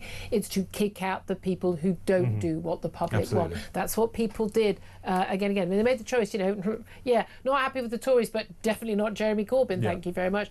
You know, Boris Johnson was elected with with Nigel Farage's help. He stood down candidates to allow people that there was one vote for Brexit. It was Boris Johnson, full stop, in most constituencies. He gifted the premiership to Boris Johnson, who threw it away. Yes, he got Brexit done. He had his hands tied behind his back by Theresa May, still one of the worst prime ministers in British history. And you know, we are where we are. But the point is, you know, the Tories can fail to do it, fine. Labour can fail to do it, fine. But you will lose the next election. Full stop. End of. You know, the British people are fed up. We have been very, very, very well behaved. We have stayed calm. We have not seen riots on the streets over these issues. We really haven't. You know, Southport was an exception. We have seen, you know, there's a lot of calm about this, but people are fed up and they are angry. And again, I think this is all part of the whole, you know, the flying the colours, you know, people putting the England flag up and just saying, you know what, we're fed up of being told we're racist. We're fed up of being told our flag's racist. We're fed up of being told that everything we want is wrong and that we should become multicultural and we should celebrate every other culture and every other heritage and everything else, but not our own. And we're fed up with it and we want to be put first. And you know what? In no other country would that be seen as a weird thing to say or think. No, absolutely. And I think it's also why so much serious pressure is now on reform to properly deliver. There's always been questions. That's going to be the question mark. Yeah, exactly. Over, you know, do they actually have the answers? Have they got enough people around them to? Yeah, but everyone says, but you haven't got the competence of the existing parties. Yeah. Well, they're supposedly competent and existing. How's that working out for us? And I think we've got to almost absent the other parties from this discussion in a sense, because people need to feel that if a reform government does eventually come to power in whatever shape or form, that it will actually deliver, that we won't see the kind of disaffection we would see potentially if they just flopped. I think that's going to be very hard because they're going to work against the mob. I'll say this right now on camera, and I'll say this to Nigel Farage right now. I will leave this job and I will come and work in government to push this policy through, because I'm willing to take all the flack. I'm willing to take all the name calling. I don't care. I've had it for years and I've been talking about this issue since, about 2000. I've got a long track record on this. I am absolutely willing to go into government on a non-party political basis, go into government to help get that job done, because I think that job needs doing. I'll swear to you right now, I will happily do that. Happy to take on the civil service, happy to take on the House of Lords, happy to take on the human rights lawyers, happy to do that, because this is a job that we need doing. And if we want our country to stay the country that it almost still is for our children, for the future, I'm afraid this is what we're going to have to do. It's going to have to be your, you know, all hands on deck, you know, and we're going to have to do it. And I think it involves everybody. You know, don't just talk the talk, walk the walk. There we are. That's my offer to you, Nigel. Anyway, 11:26 is at the time. I did just want to get you just on Angela Rayner and her 3 homes. Burgeoning property empire we're talking about. Everyone keeps talking about.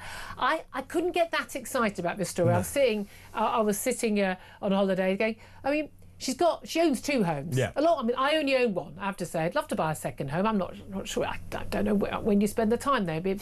Sounds like a lot of hassle having to deal with 2 sets of lecky bills and everything else to me. But there we are.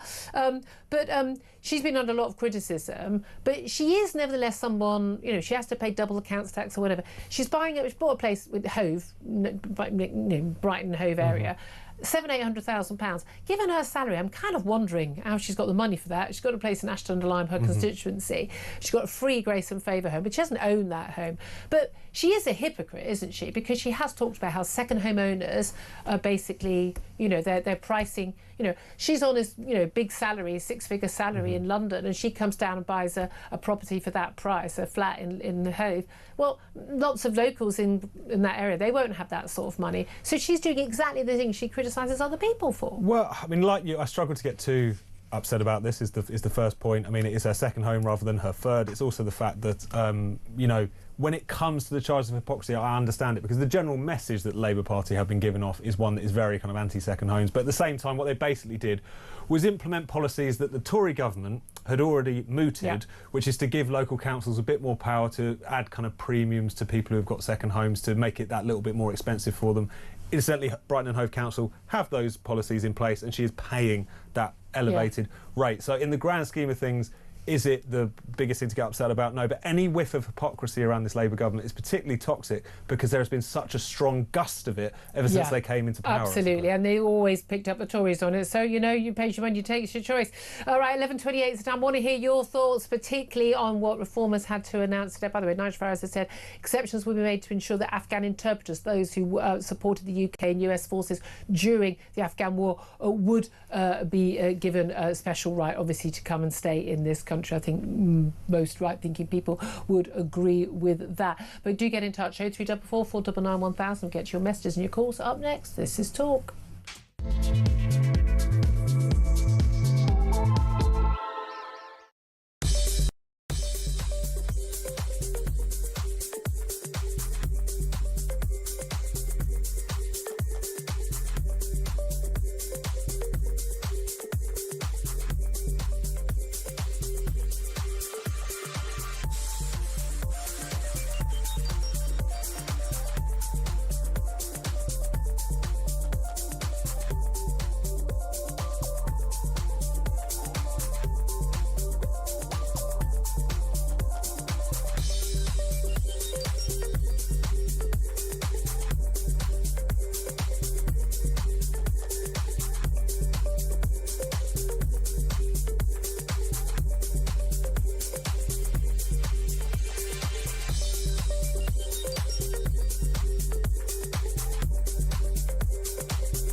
They were opened on. Well, I think the first thing to say is all credit to the Metropolitan Police this weekend.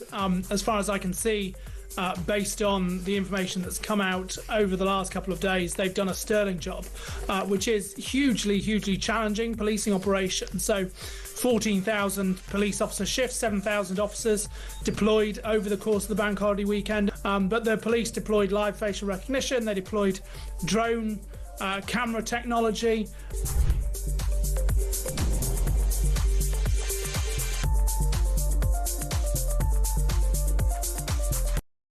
Across the UK, on DAB+, on your smart speaker, on your smart TV, and on your side.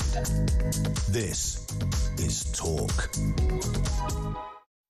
Good morning, welcome back to the show. 11:31 is the time. Let's get straight to your calls on what Nigel Farage has announced today in terms of reforms policy to, well, detain and deport illegal migrants. Tarquin is in London, wants to have his say. Good morning to you, Tarquin.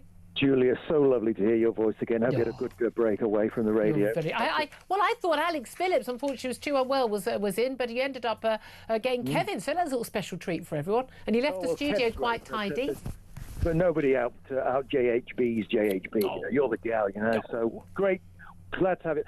I'm delighted, but the delight it's more a sense tinged with relief because it needs to be done now. This is the problem, Julia. We can't wait 4 years. How many little girls are going to be fiddled with? How many women are going to be raped? How many men and little boys are going to be tampered with before we get justice, or rather they? I mean, we're looking at, what is it, 28,000 arrivals so far this year? Yes, so I hope Nigel and Richard are listening when you offer your services for what I would tell. I said to you, producer, more of a Nuremberg, but more of a Runnymede 2.0, because we need to get our English common law sense of normalcy back and remove this globalist garbage that's destroying our nation. If you could head that up as the chairwoman for that, I'd be absolutely delighted. I mean, again, for me, I want to do something practical. It's like, how do we solve this? Get in people, some of the guests we have on, the Tony Smiths and, the people who've worked in this field, just get people in. None of this is beyond the wit of man. No, it's not. And we need to kick the judiciary because they're politicised now. Oh, 100%. They can't do it. It needs to be a people's commission of some sort where we, the people, in a grand jury type setup, where it's common sense and normal, like, 12 women, men and women, good and true juries. That's what I'm going to disagree with you, because that's the sort of thing that Just Stop Oil proposed. We've got a people's commission. It's called Parliament. It's who we elect. No, I agree with you. I wasn't aware of that. In that case, I'll go back on what I just said. I think if Just Stop Oil do it, then... No. Anything they do has got to be just work of Satan, hasn't it? I mean, no. Yeah, absolutely. Let's do what you just suggested. But I think your voice of comment would be amazing. You and Kevin, Mike. I mean, why not? Get us all in. I mean, come the revolution, come the republic with Mike. Brilliant. That'd be so much. For Tarquin, we can invite you in as well. Tarquin, thank you very much indeed. Let's go to James, who's also in London. He wants to talk about what Nigel Farage had to announce. Good morning to you. Good morning, Julia. Julia, as a proud Brit, firstly, I don't care what the world thinks of us. I don't care. Exactly. Because what we need is, Nigel, if you're listening, get the brains together, get your legal people together, because what we need to do, firstly, is everything from 1997 onwards brought in by that Satanist needs to be thrown out of this country. He's not a Satanist. Tony Blair was not. Come on, we can do this without that sort of language. Okay. Don't go down to their level. This evil man that basically destroyed this country, he's basically destroyed it, and how he did it was giving a Welsh assembly, a Scottish assembly, so we separate ourselves away from Britain, and now we adhere to everything and let everybody into our country. I'm sick and tired of it. We've got a power, it's called aid. We use it. They don't take their people back, we take the money away from them. I think we should just stop all the mad aid anyway. And our neighbours across the channel, the French, they're not our friends. We need to start punishing them.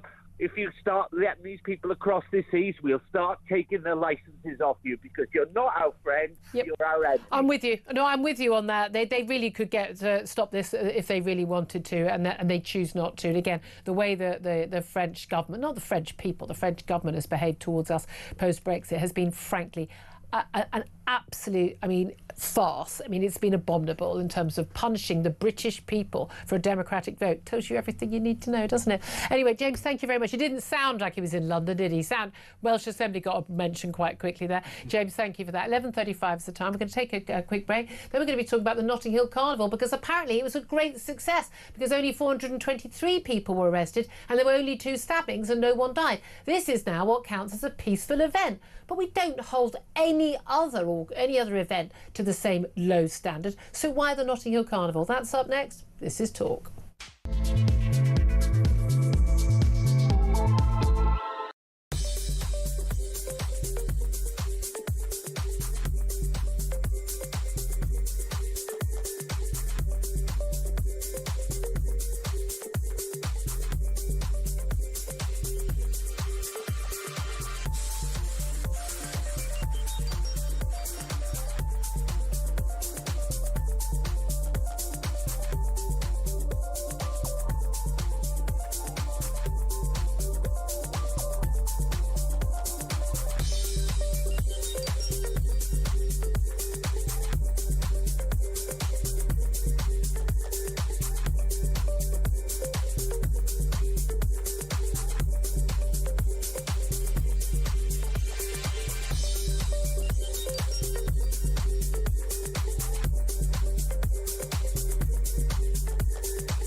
Across the UK, on DAB+, on your smart speaker, on your smart TV, and on your side.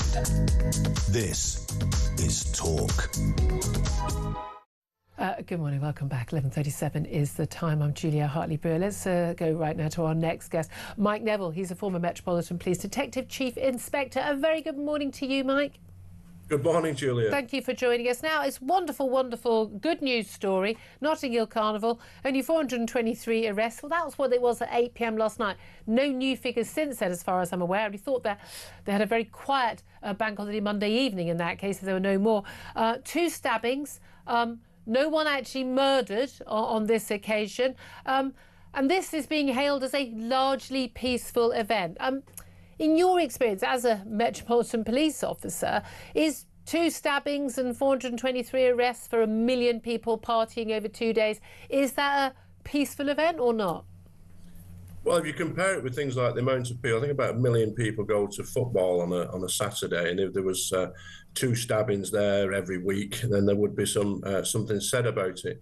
It is judged by lower standards. It's shocking, really, and that is simply down to people being afraid of being called racist.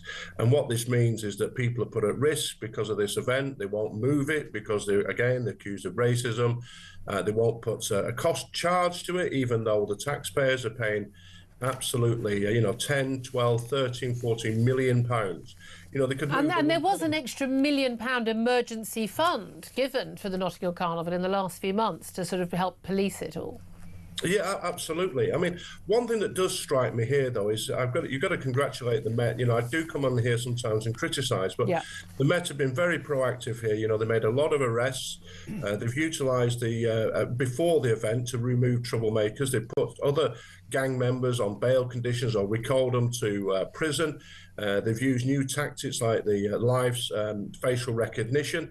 So all credit to the Met, but again, Julia, every one of those officers, the 7,000 officers on double-time money, bank holiday, are not patrolling all those other places in London where there's so much crime going on. And we know, I think it was some 100 or a couple of hundred arrests before, 100 actually before the event even started, and people banned from attending the event. We had the instant live facial recognition machines as well, and we had scanners. But it is interesting because it depends what arrests are for and what crimes have been committed, doesn't it? If it's sort of possession of cannabis, a lot of people be frankly a little bit more relaxed about that. Not everyone, but some people. Well, about 40 arrested for dealing drugs. Well, no, that's and Class A drug. Those things. So 2 stabbings, neither of which resulted in life-threatening injuries. So well done, everybody.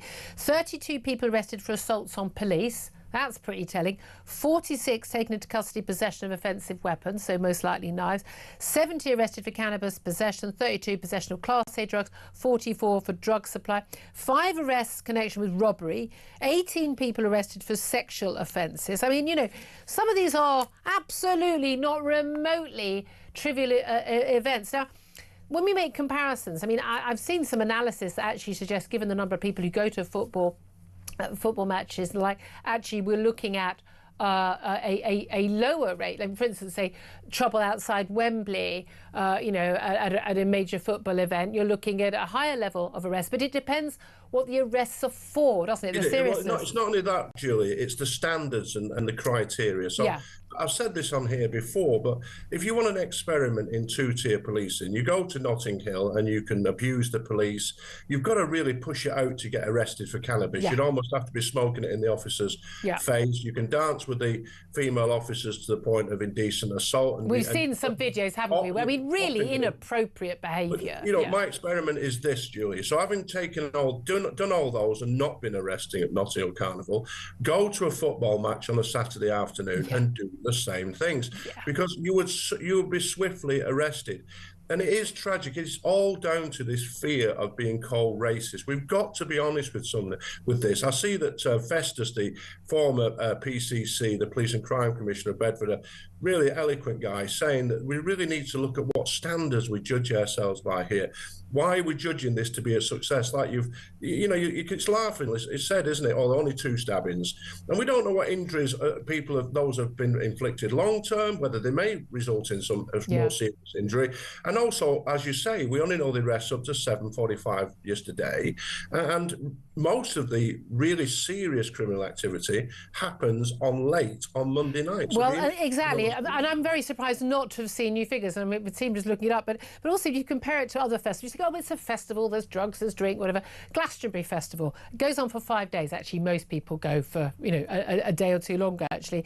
But 210,000 people attending for 5 days. There were 31 arrests during the festival this year. 31 arrests, as opposed to, you know, 423. And as you say, different standards being applied here. Now, I used to go to the I used to go to the Notting Hill Carnival when I was much younger, and I've spoken on air about this. I stopped going, not because of fears of violence at the time. I think I probably would have stopped anyway after when we've had some very violent events in the past.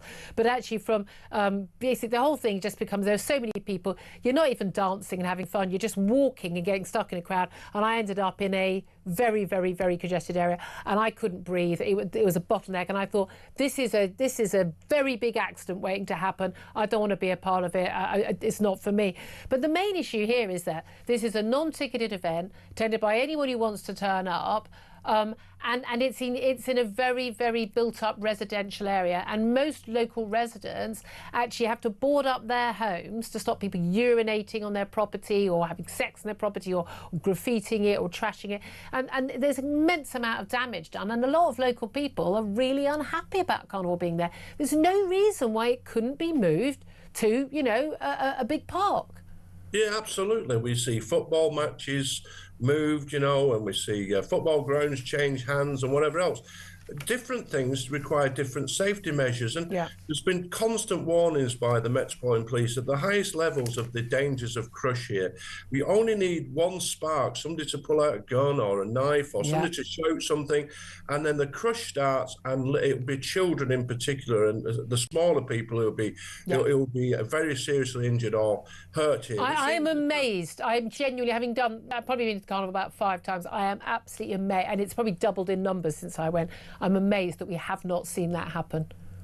And also, if you control it, you see, you could have that. You could start off in Notting Hill on the Children's Day. They could have their nice costumes. They could march smartly to and within their do it in the carnival to Hyde Park. Have it ticketed off. Have it barriered. Have knife arches there. Have searches for drugs dogs. Charge some money to get in. So me, you, and anybody else who doesn't want to go, we're not fronting the money up for it. And then everybody can enjoy themselves. We need you could pay for private security rather than all those different officers. Hold it over a weekend and not a bank holiday Monday, significantly reducing the cost of it, and everybody could be happy. But as I've said, there's one factor in this that comes up time and time again, and that is the fear of being called racist. And Because it's a celebration of Caribbean culture. If it was a celebration of, God forbid, British culture or European culture, if it was celebration of Swedish culture, they wouldn't be the same. But this is why, Julia, your previous comments about and discussions about criminality and people coming over to this country and committing crime, that has been covered up for decades. Yeah, and deliberately so. Listen, but by politicians who insist on telling us that anyone who claims there is an issue with foreign criminality in our country, that we're racist and wrong. Yeah. And yet they must have known the figures. I would say foreigners account for 1 in 7 sexual offence conviction in the last year, including rapes. 1 in 7 men in this country is not a foreign-born national. No, so in 1995, I actually I was a young policeman at Clapham, and I did a report into who were the street robbery suspects, and they were young black men. That report was handed to the commissioner at the time, Sir Paul Condon, who was then vilified for releasing what amounted to the truth. And I even saw, in the 1990s, I saw a superintendent rip out a page of a report which disclosed uncomfortable facts. And that was done so she could get promoted. These people should be ashamed. Yeah. And decade after decade, the truth about crime has been covered up. Now, we're fortunate now, at least we have the truth. But we're actually, what gets me, I've got 3 daughters. We are importing violence against women and girls. Yep. It is truly shocking.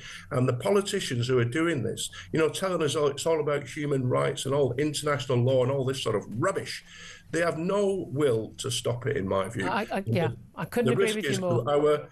Our children and our wives and our daughters and mothers, really. Yeah, absolutely. Mike Neville, former Metropolitan Police Detective Chief Inspector, thank you very much on that.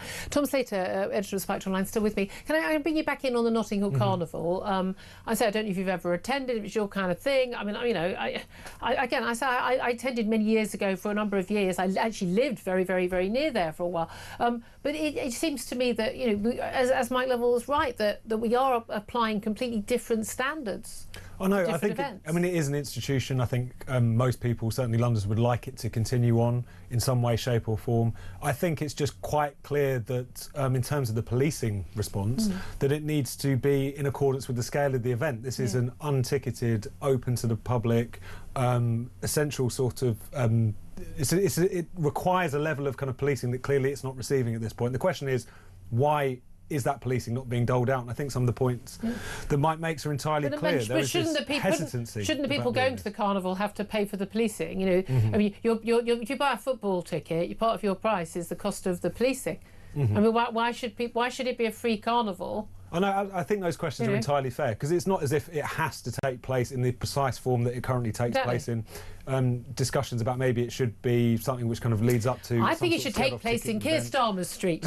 No, I always think all these things, just move it to their streets and then see how they feel about it. And you have to board up Downing Street, so you've got people urinating in Downing Street or having sex on the steps. Maybe they'd feel differently about it, but that's what people have to do.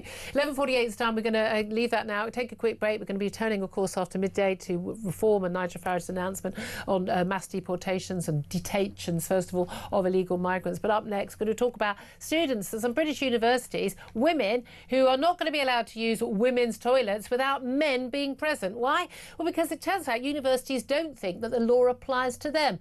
Well, should we make them? We'll talk about that with Helen Joyce up next. This is Talk.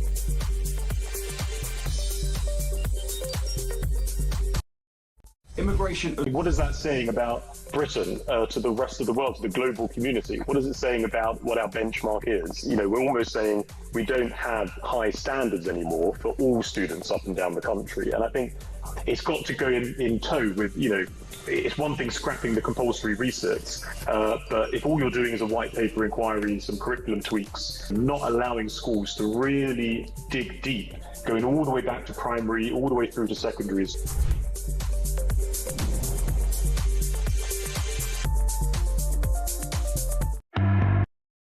Across the UK, on DAB+, on your smart speaker, on your smart TV, and on your side.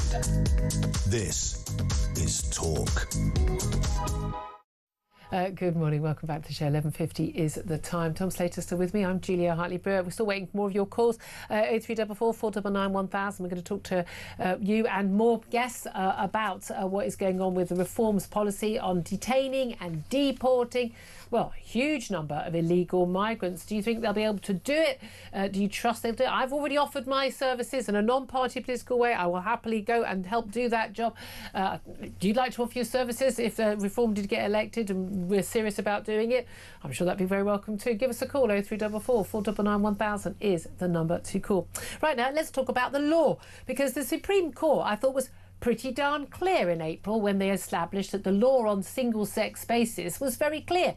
It was based on biological sex, not what a man or a woman thinks they are on a Tuesday afternoon. It's about what you actually are, not what a piece of paper says, the gender recognition certificate, not whether you've got a wig on or you've put on a pair of fake boobs. No. Are you or are you not biologically female or biologically male? That will decide which toilet or changing room or other single-sex facility you use. But apparently not in the case of, well, we know Parliament right now, the Treasury is flouting this as well, but also numerous universities, University College London, Edinburgh, Southampton, Bath and Nottingham, apparently all expecting female students to share toilets and changing rooms with male students who claim that they think that they're women. Well, let's talk about this with Helen Joyce. She's Director of Advocacy at Sex Matters. She's also author of the book Trans, Gender Identity and the New Battle for Women's Rights. A very good morning to you, Helen. Hi, Julia. Thank you so much for joining us. Now, I mean, you were there at the Supreme Court with this amazing decision that was basically, I mean, the fact that we needed a Supreme Court to tell us what difference between the sexes was mind-blowing. But lots of people were saying at the time, that's it, it's all done and dusted, move on. We've still got sporting bodies who haven't got to grips with this. We've got government organisations. We've got numerous charities, the arts, and universities. Some young women being told they're going to have to share facilities, probably in single-sex dorms and the like, with men who claim that they are women, but because that still counts as being a woman according to them. That is a flagrant ignorance of the law, is it not?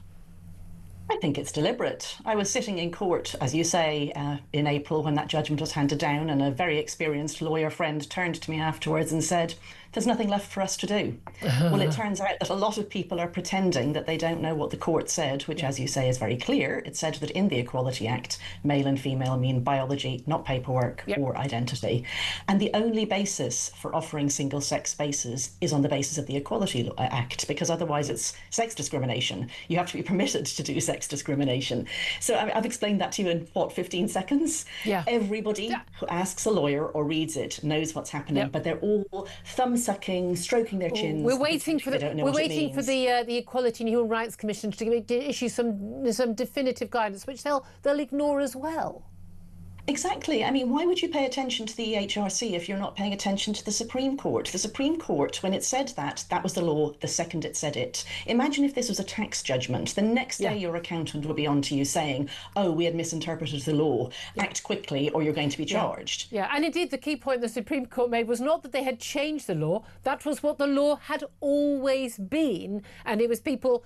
I mean, they weren't misinterpreting the law. They were willfully disregarding the law, and they're still doing so now. Could these universities just simply slap on these are unisex facilities sign? Just literally, if you put on a male and female sign, then they're not flouting the law. Well, it depends. For their workers, their employees, they can't, no, because they have to give decent facilities to workers, and that in most situations will mean actual single sex. So women, in particular, women have the right to not have to get changed or go to the toilet with men. That's right. That's right. The only way you can get around having female and male toilets is if all your facilities or lots of your facilities are just single user. Yeah. Students, it's less clear. We'd have to make an argument about indirect discrimination, and I think that would work, but that would mean going back to court. I mean, if they went all gender neutral everywhere. So we are taking some court cases.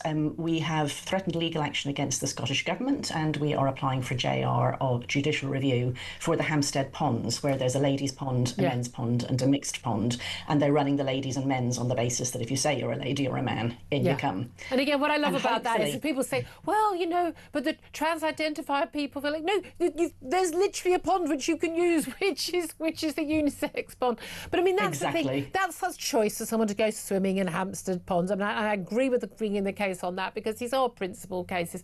But we're also talking about a lot of, 18-year-old, young women, and I don't want to describe all students as vulnerable, but they're new adults, they're young people, they're in a new environment, and then they're being forced to share sort of what would normally have been, and certainly in my day and your day, would have been single-sex facilities with men. And we're constantly told by the trans-identified men, because that's what they are. I hate the articles talk about biological males. Men. That's the word, men. I agree. Just what they're identifying is they're still men. The claim we often hear, certainly on social media, is, but we can't be in the toilets with the men because we might be harassed or beaten or sexually assaulted, so we need to be in with the women. But Helen, correct me, was there a reason why women didn't want men in the toilets with them in the first place? Wasn't that the exact same reason? I always think that when they open their mouths, they tell on themselves, They're acknowledging the reason why we have single-sex spaces, which is that men can be dangerous to women. Not all men, but enough men that it's a serious concern. Yeah. I mean, the universities are in a bit of a difficult position because they have spent the last 10 years kowtowing to activists in their own ranks, academics, but also to very radicalised young people who are taught gender identity stuff in school and turn up believing that unisex toilets or, gender self-ID is the 21st century's great civil rights movement. And now they're going to have to say to them, no, it's not lawful to do it this way. Some of them have, lots of them haven't, and UCL I'm particularly upset about because I did my own PhD there in the 1990s and it was great. So yeah, it's lack of courage, and it's also having to admit that they were wrong for 10 years. Well, you've got to remember though, but staff bigots. They don't think they're wrong because the people in charge are fully signed up to this madness. That's part of the problem. So much of the educational establishment, from nursery schools that celebrate pride to primary schools to secondary schools that invite in trans-identified men who are basically cross-dressers to address their children. And universities, they are imbued in this stuff. I mean, we are going to have the Supreme Court judgment is not going to, and the Cass review into the Tavistock, it's not going to get this out of our educational institutions. Our children are being propagandised right now today. I think we need a de-radicalisation programme, and it starts with enforcing the law on toilets, because if you're insisting that you know what biological sex is when it comes to toilets and changing rooms, it makes it harder to teach nonsense in the classroom or lecture theatre. Yeah. But it's a long way back, Julia. We've been doing this for, close on 20 years now. I said this on the day of the Supreme Court judgment that I didn't think that this was going to be quite the victory that we thought, because if we were going to do things based on common sense, we'd have done it by now. Helen Joyce, you keep up the fantastic work. Honestly, let's crowdfund those legal actions against those universities. Director of Advocacy at Sex Matters, Helen Joyce, thank you very much indeed for that. Tom Slater, again, it's a long battle. Everyone thought cash review done. We still know kids are getting puberty blockers apparently from Mermaid Susie Green, a little way they can get them from a doctor's abroad. We know that, get them online.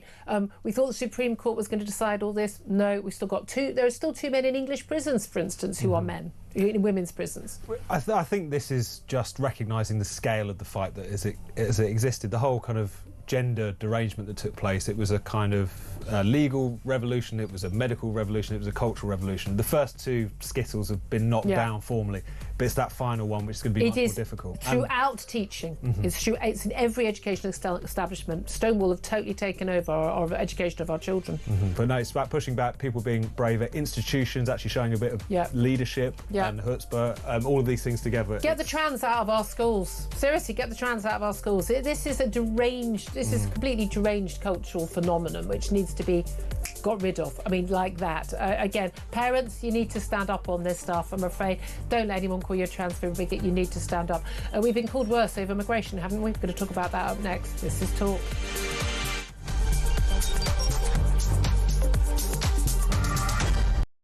My message to people smugglers is this. I think smashing the gangs is a deterrent. Smash the gangs. Smash the people smuggling gangs. People schmiggling puns. He couldn't even smash an avocado for a piece of toast. Or the people... What would that... The people...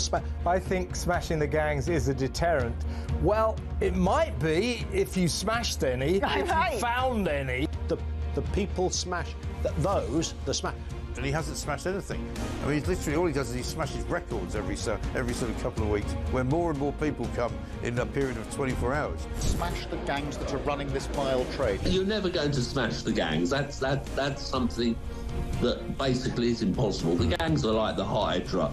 You cut the head off and another two grow. So I did write to ministers and say that I wasn't convinced that smashing the gangs was the right sort of way of thinking about things. We will smash the gangs that undermine our security. Keir Starmer has just tweeted 15 minutes ago. He says, "I know you're angry about immigration. I get it. We will smash the people smuggling gangs at source." Maybe I'll just read it all in his accent, shall I? There is no return to freedom of movement. We have left the EU. I do not accept that prevents us working with other police units here, with prosecutors here, to smash the gangs. Well, I'm sure the smuggling gangs are absolutely quaking in their boots now. Keir Starmer's on their case. Solving this issue, smashing the gangs, is that the impossible dream, Tom? It really seems beyond him at the minute, I have to say. We're going to get the evil people smugglers and we're going to smash them and we're going to put them in jail. That will solve the migrant crisis. Prime Minister Keir Starmer's promise to smash the gangs has resulted in just 5 convictions. Hurrah for operating small boats. So what he really wants to say is that this policy of smashing the gangs is a total and utter disaster. There isn't a cat in hell's chance that it's going to work. You just can't say it. It's crap. That's what he's basically saying. I know you're angry about immigration. Across the UK, on DAB+, on your smart speaker, on your smart TV, and on your side. This is Talk.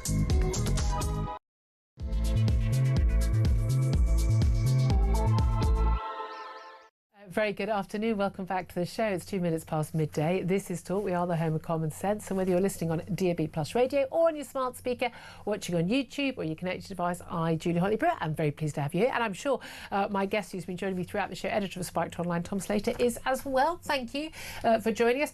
Don't forget, if you miss anything of the show, you can go to my YouTube page. It's called The Julia Hartley-Brewer Show. You really have no excuses for not finding it on YouTube. Hit subscribe and then you never have to miss a thing. Coming up in this hour, we are going to be talking about Nigel Farage's announcement this morning of his detain and deport policy of all illegal boat arrivals.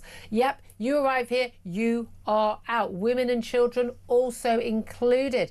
We're going to be talking about that. He announced that 10:30 this morning. He has challenged the Prime Minister, Keir Starmer, on whether he wants to protect Britain's borders and citizens or remain wedded to outdated international treaties and judges' rulings. I think we all know the answer to that one. The government, meanwhile, has been touting their one in, one out policy, insisting today that now more than 100 asylum seekers have been detained, ready for deportation to France. However, 100 is a literal drop in the channel of the number of people who've actually arrived in the last few weeks. And we've had over 28,000 already so far this calendar year. But also they won't tell us exactly when they're going to be deported. And bearing in mind, they're going to be deported back to France. And then we're going to have some other people in return, plus all of their families as well. So I'm not entirely sure that he is getting to grips with the issue as he claims. Plus, we're going to be talking about another reform policy. And again, they are being looked at as the next government in waiting. Reform said they're going to lift the ban on fracking. if they win power at the next election. Deputy Leader Richard Tice said it would be grossly financially negligent to leave hundreds of billions of pounds worth of energy buried underground. Another sensible reform policy. They are coming thick and fast, are they not?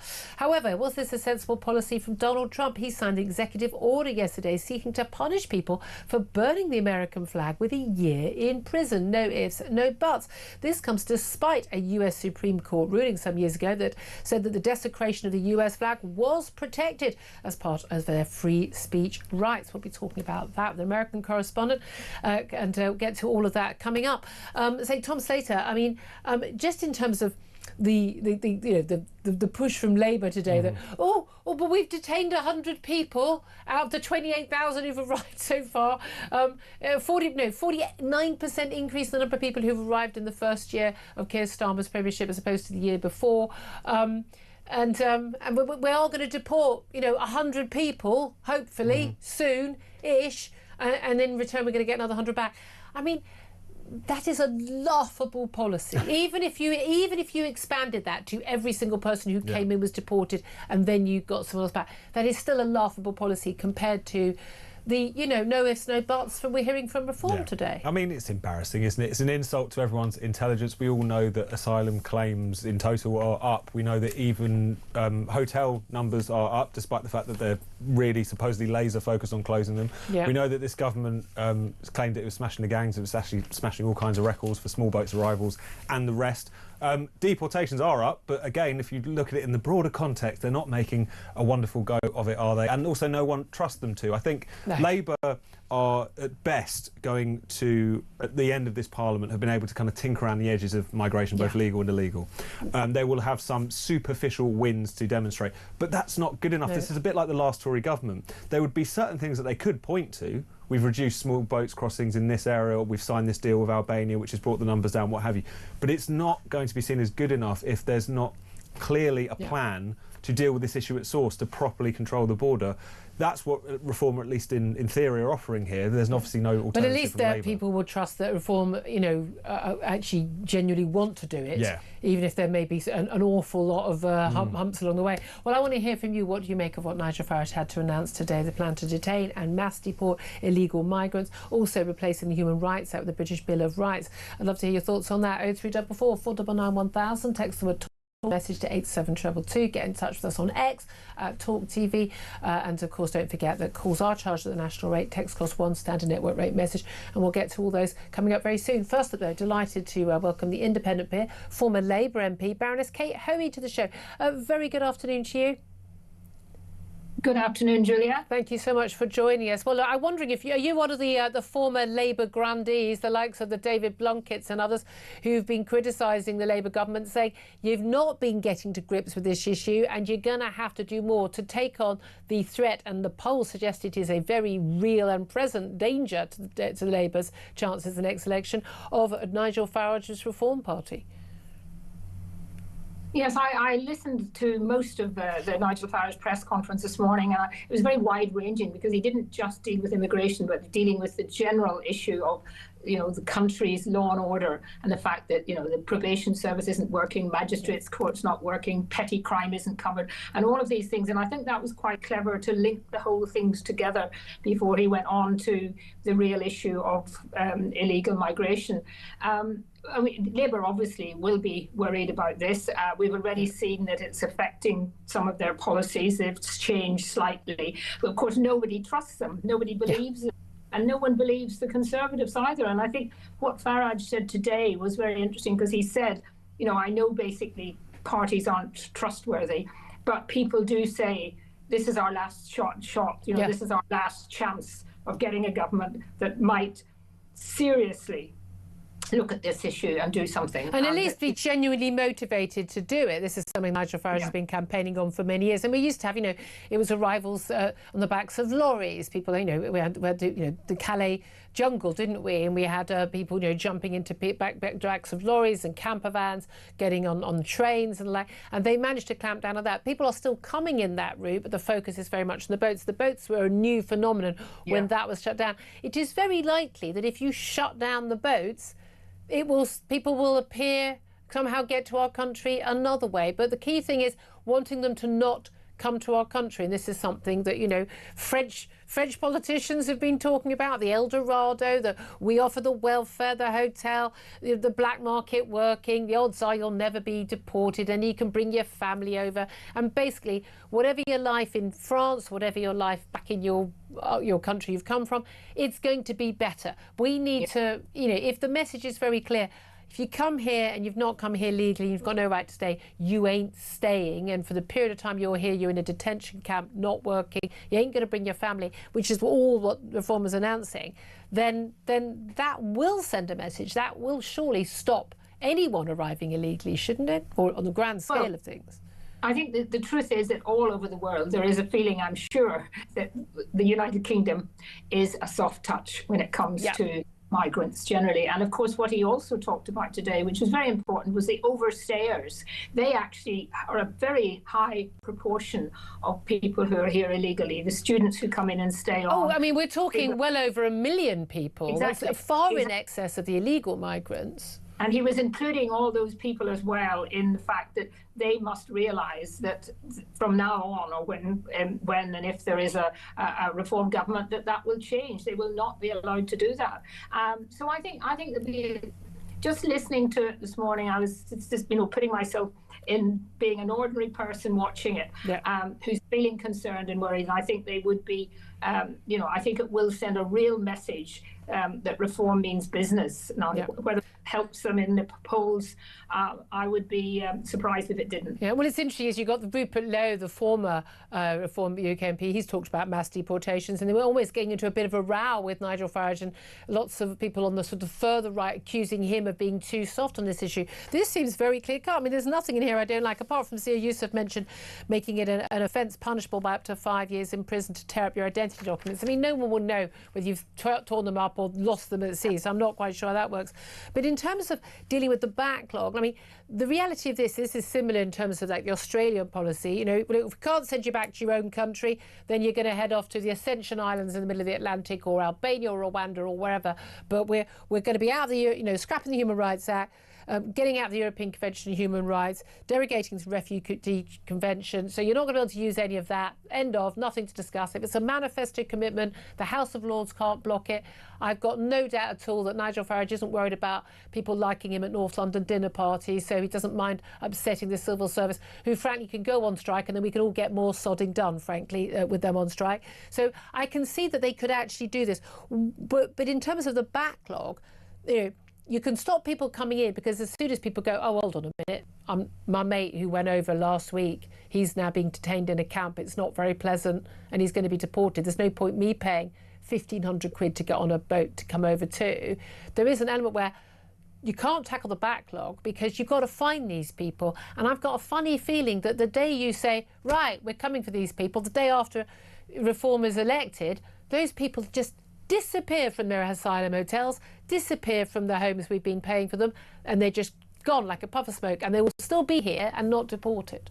Yes, there is, of course, the caveat that Reform have put in about the idea that if someone volunteers to go back in a certain period of time, a very short period of time, but if they know that if they can go back then to their own country and be given a contribution, £2.5 grand money, which is not not. But it will be a lot cheaper than the cost of us doing it forcefully. So there is an argument, and that would also be an incentive. I think a lot of this is about incentivizing and showing people that the easy touch situation that is over. And of course the other aspect that he was very keen to push was the idea that we could get deals with other countries because we have a Foreign Office aid program that actually puts a lot of money into some of these countries, and if they don't take people back, then we can either stop that or we can stop visas coming from the countries. But it's all about will. It's all about political will, and that's where I think Reform are really going to have to prove and show that they mean it. But then Nigel Farage has a bit of a record of pointing out things that actually in the end have been proved to be right. Yeah, I mean, lots of people have been talking. I mean, Tom Slater mentioned a bit earlier, you know, the Overton window. This is this idea of like what it's sort of okay to discuss in the public sphere, the opinions that are acceptable. So you could, you know, you can have.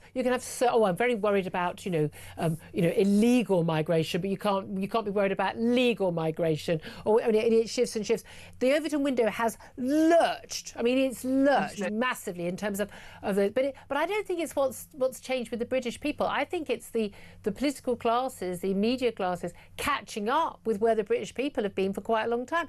I mean, British people since 2010 have been voting for mass uncontrolled immigration to be put to an end. They've been voted for tens of thousands for Cameron in 2010, 2015 again, 2017, 2019. They vote for it again and again. 2016 referendum. Doesn't matter. The political classes have ignored it.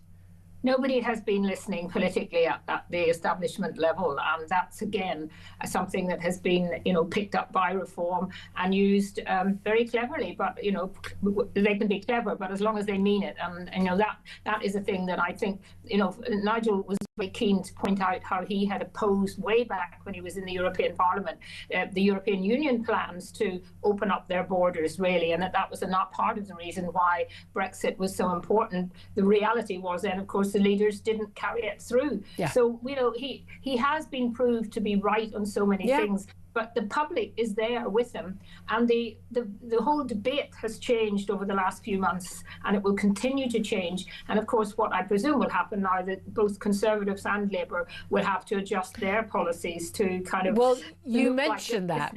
The Conservative leader, Kemi Badenoch, she is posted on social media saying Farage's immigration plan looks very familiar. We set out our deportation bill months ago. He's copied our homework but missed the lesson. At party conference coming up, he said, we'll show you not just the answers but our working. That's how we'll build trust with the public and get real results.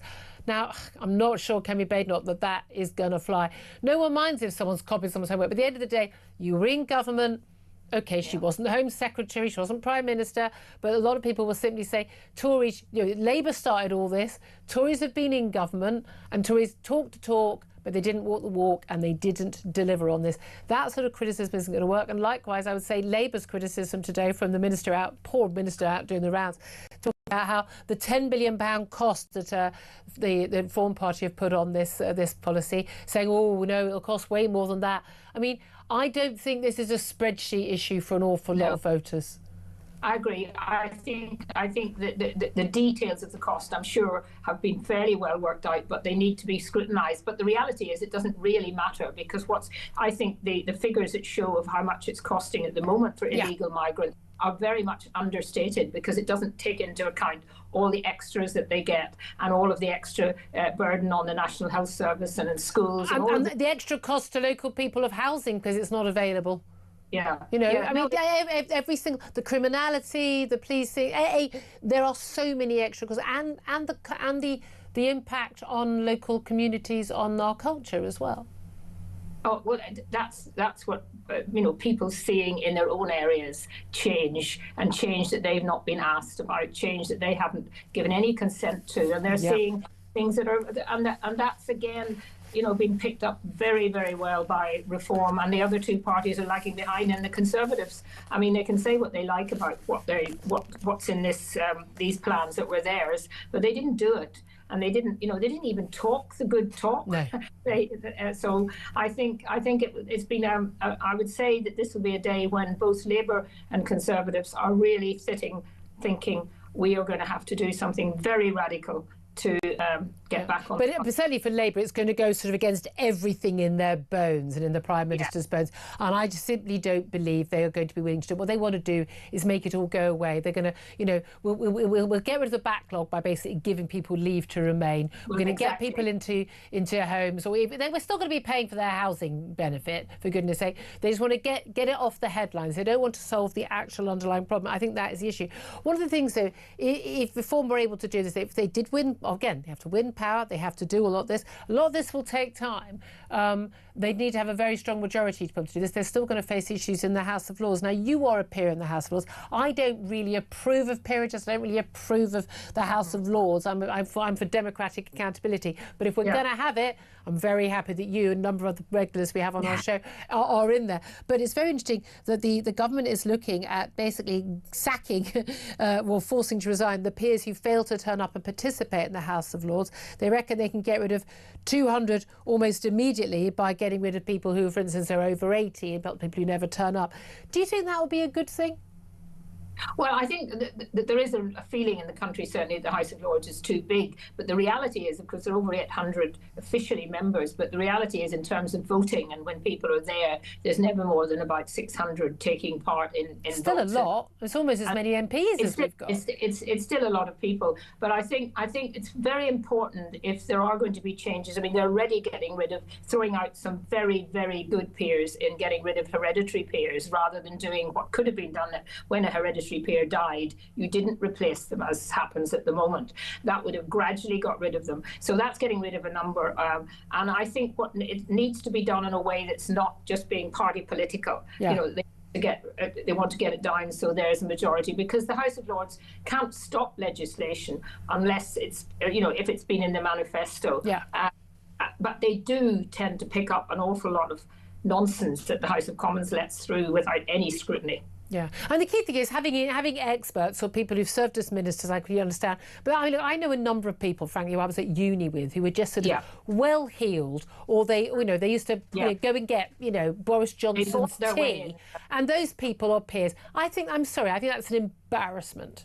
Yeah, there's some girl, she's some junior assistant. No one can work out for the life of themselves how she became a peer. But she's in there. I mean, people in their 20s, the idea that these people have anything to offer us is a laughable idea.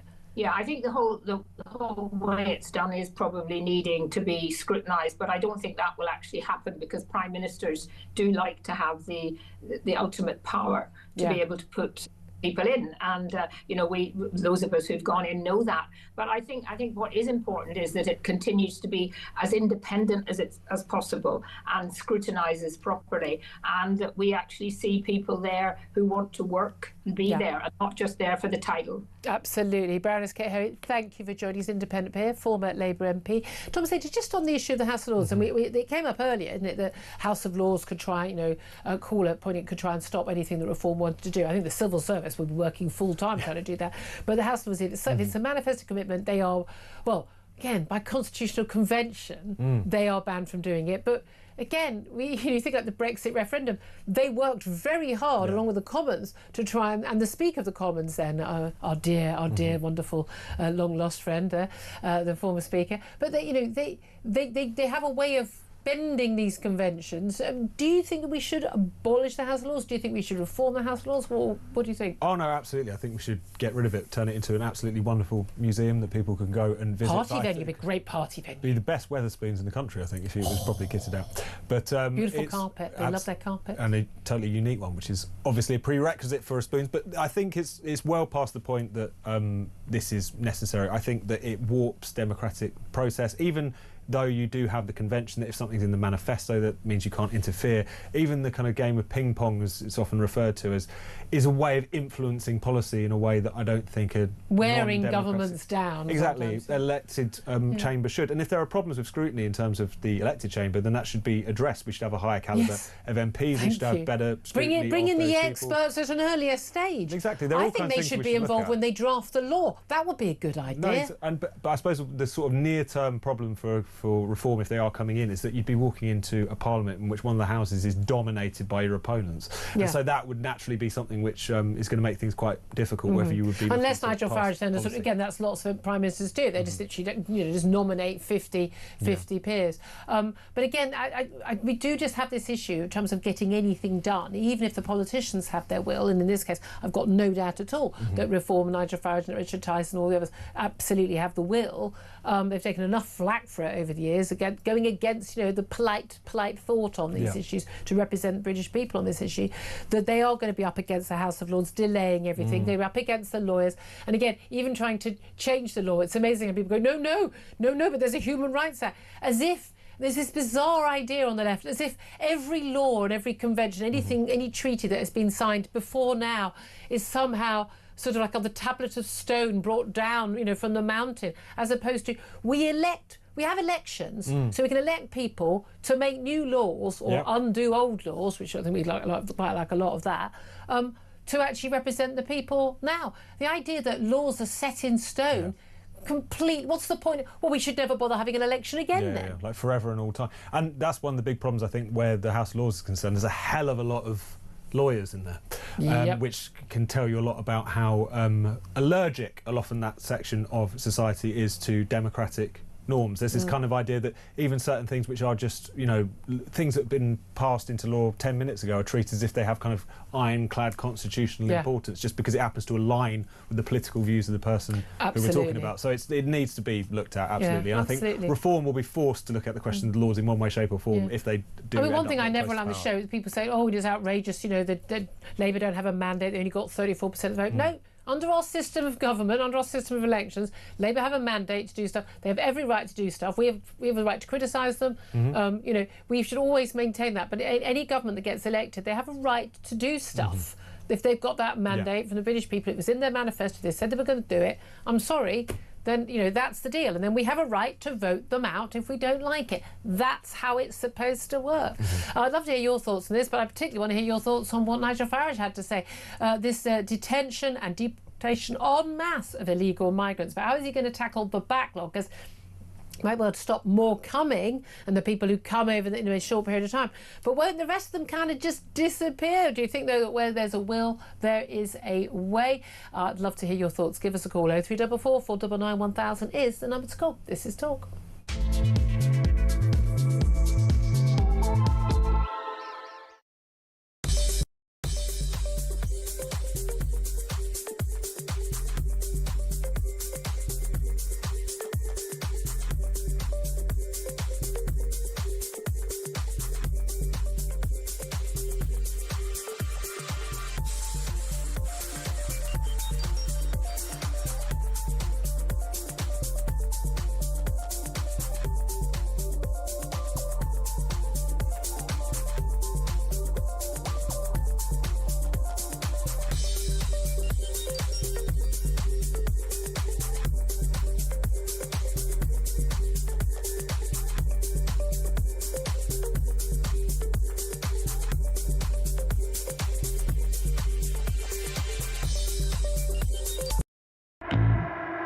Immigration has always been one of the sort of big three subjects where you compare it to the cost of living crisis and the NHS, but it just seems to be ratcheting up even higher. Now, it's all very well and good having smaller policies and saying there's no silver bullet. It's going to take a whole plethora of policies to actually get on top of dealing with illegal migration.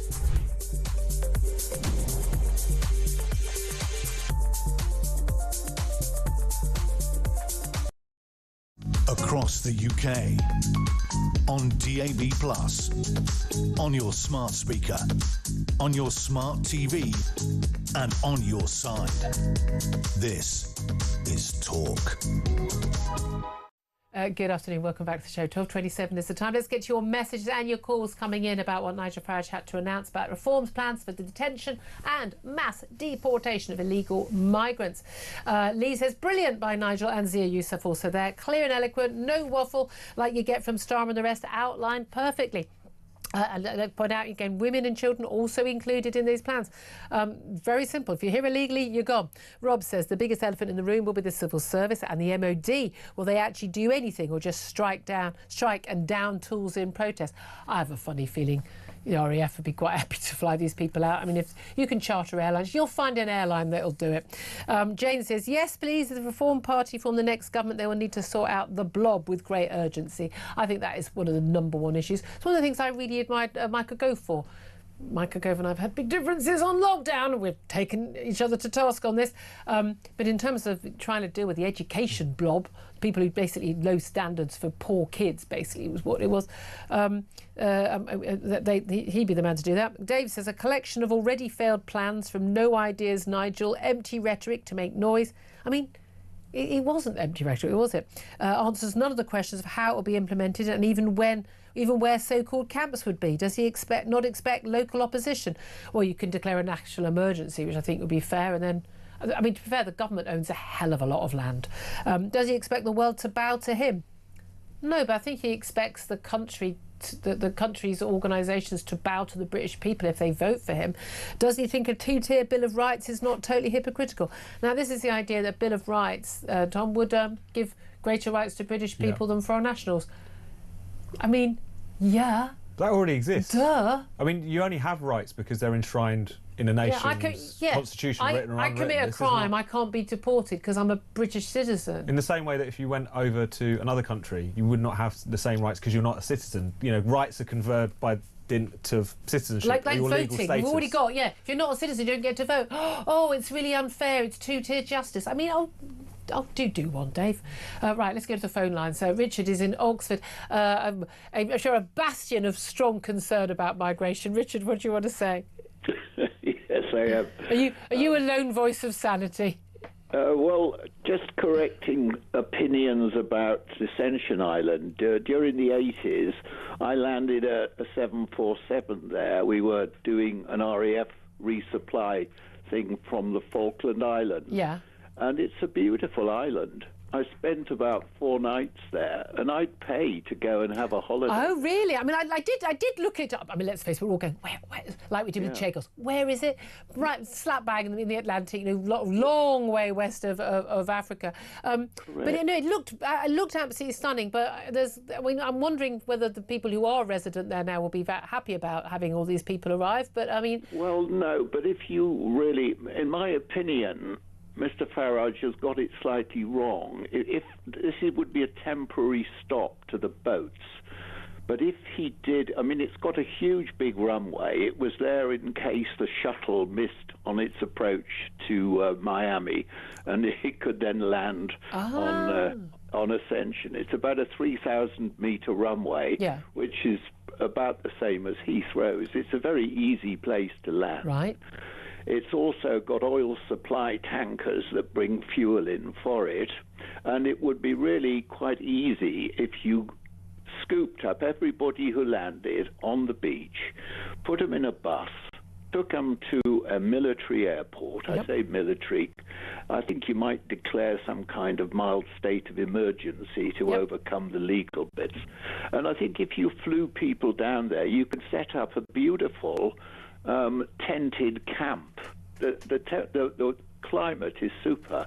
It's sort of temperate, tropical. There we are then. I really loved my time there. I watched turtles giving birth to babies, digging out their nests on a beach. I mean, it sounds better than a lot of the places that people have been housed here. Fascinating. Thank you. I mean, what a great call, Richard. Thank you very much indeed. Actually, just it probably might sound better than Epping in Essex. Just say the owners of the Bell Hotel in Epping in Essex, of course, one of the first sets of protests we've had about the migrants being held there. Samani Hotels Limited, who own the Bell Hotel in Epping, they're going to have their bid to appeal against a ruling that they cannot house asylum seekers at the site heard by the Court of Appeal this Thursday, according to court listings. We know that the government is challenging the court. Basically, as we know, local councils have basically been saying, including Epic Council in Essex, basically saying, look, you didn't have a right to turn this hotel into basically a house of multiple occupancy, a hostel for migrants, and so it's going to be closed down. The government is challenging that, but also the hotel company itself is going to challenge that, and they've got a hearing at the Court of Appeal on Thursday. Right, now let's go back to one more call on this. Greg is in Edinburgh, wants to have his say on what Nigel Farage had to announce today. Good afternoon to you, Greg. Good afternoon. Good afternoon to you. And just a quick thing to say how great it is to hear from the wonderful Kate Hoey. She's just always saying. She's a marvel. No, there are two things I'd quickly like to mention. First thing is they need to highlight the fact that the government are trying to con us all, yet again. Why it's a virtual amnesty when it comes to the asylum process, and that needs to be really highlighted. The levels of granting in an effort to con us into believing that they're actually, clearing out the backlog, they're simply, it's appalling. The levels of granting asylum status are by far greater than any other country in Europe and in the EU, who are all supposedly, adhering to the ECHR. So why are they having levels much lower than ours? It's just a con by the government. Well, indeed, apparently. I mean, the EU's has accepted around 7% of applications, and we receive 3 times as many in via that scheme as leaving. But I mean, also, it's just extraordinary.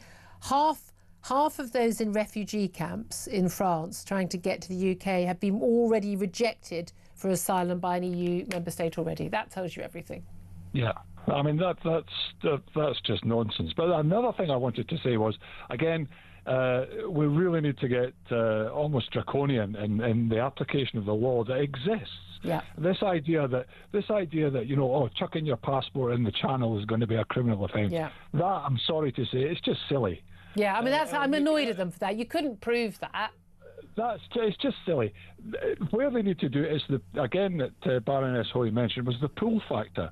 You really need to hammer the people. If these people disappear into the ether when they're here, they still have to live, they still have to eat, and they're working somewhere. Yeah. And what should happen is, if someone's employing them, then really, really hammer the employee. Yeah, and you know what we don't need is identity cards because of this. I mean, it's a load of absolute nonsense. The onus is on the employer to establish beyond any doubt whatsoever that the person they're employing is legally allowed to work. And we need to make those fines absolutely astronomically huge, and possibly, I think, a prison sentence as well if you knowingly do that.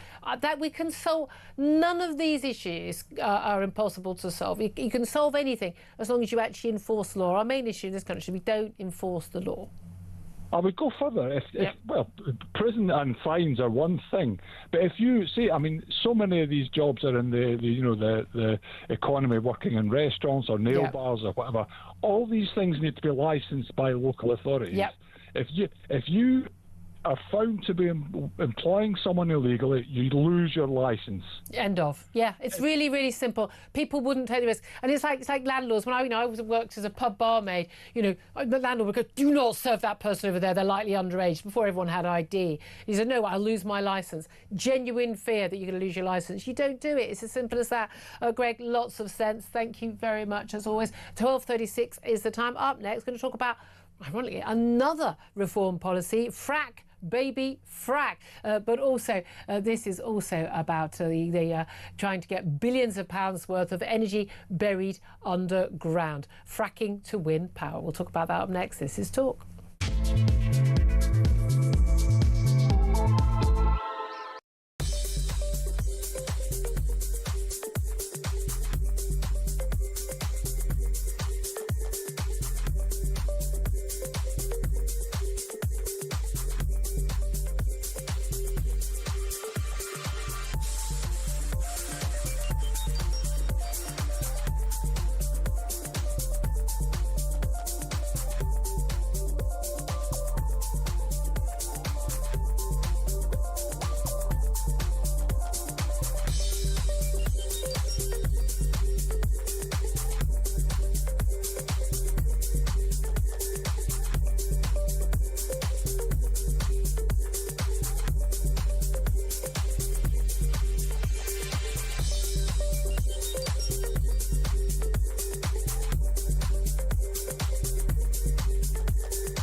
Across the UK, on DAB+, on your smart speaker, on your smart TV, and on your side.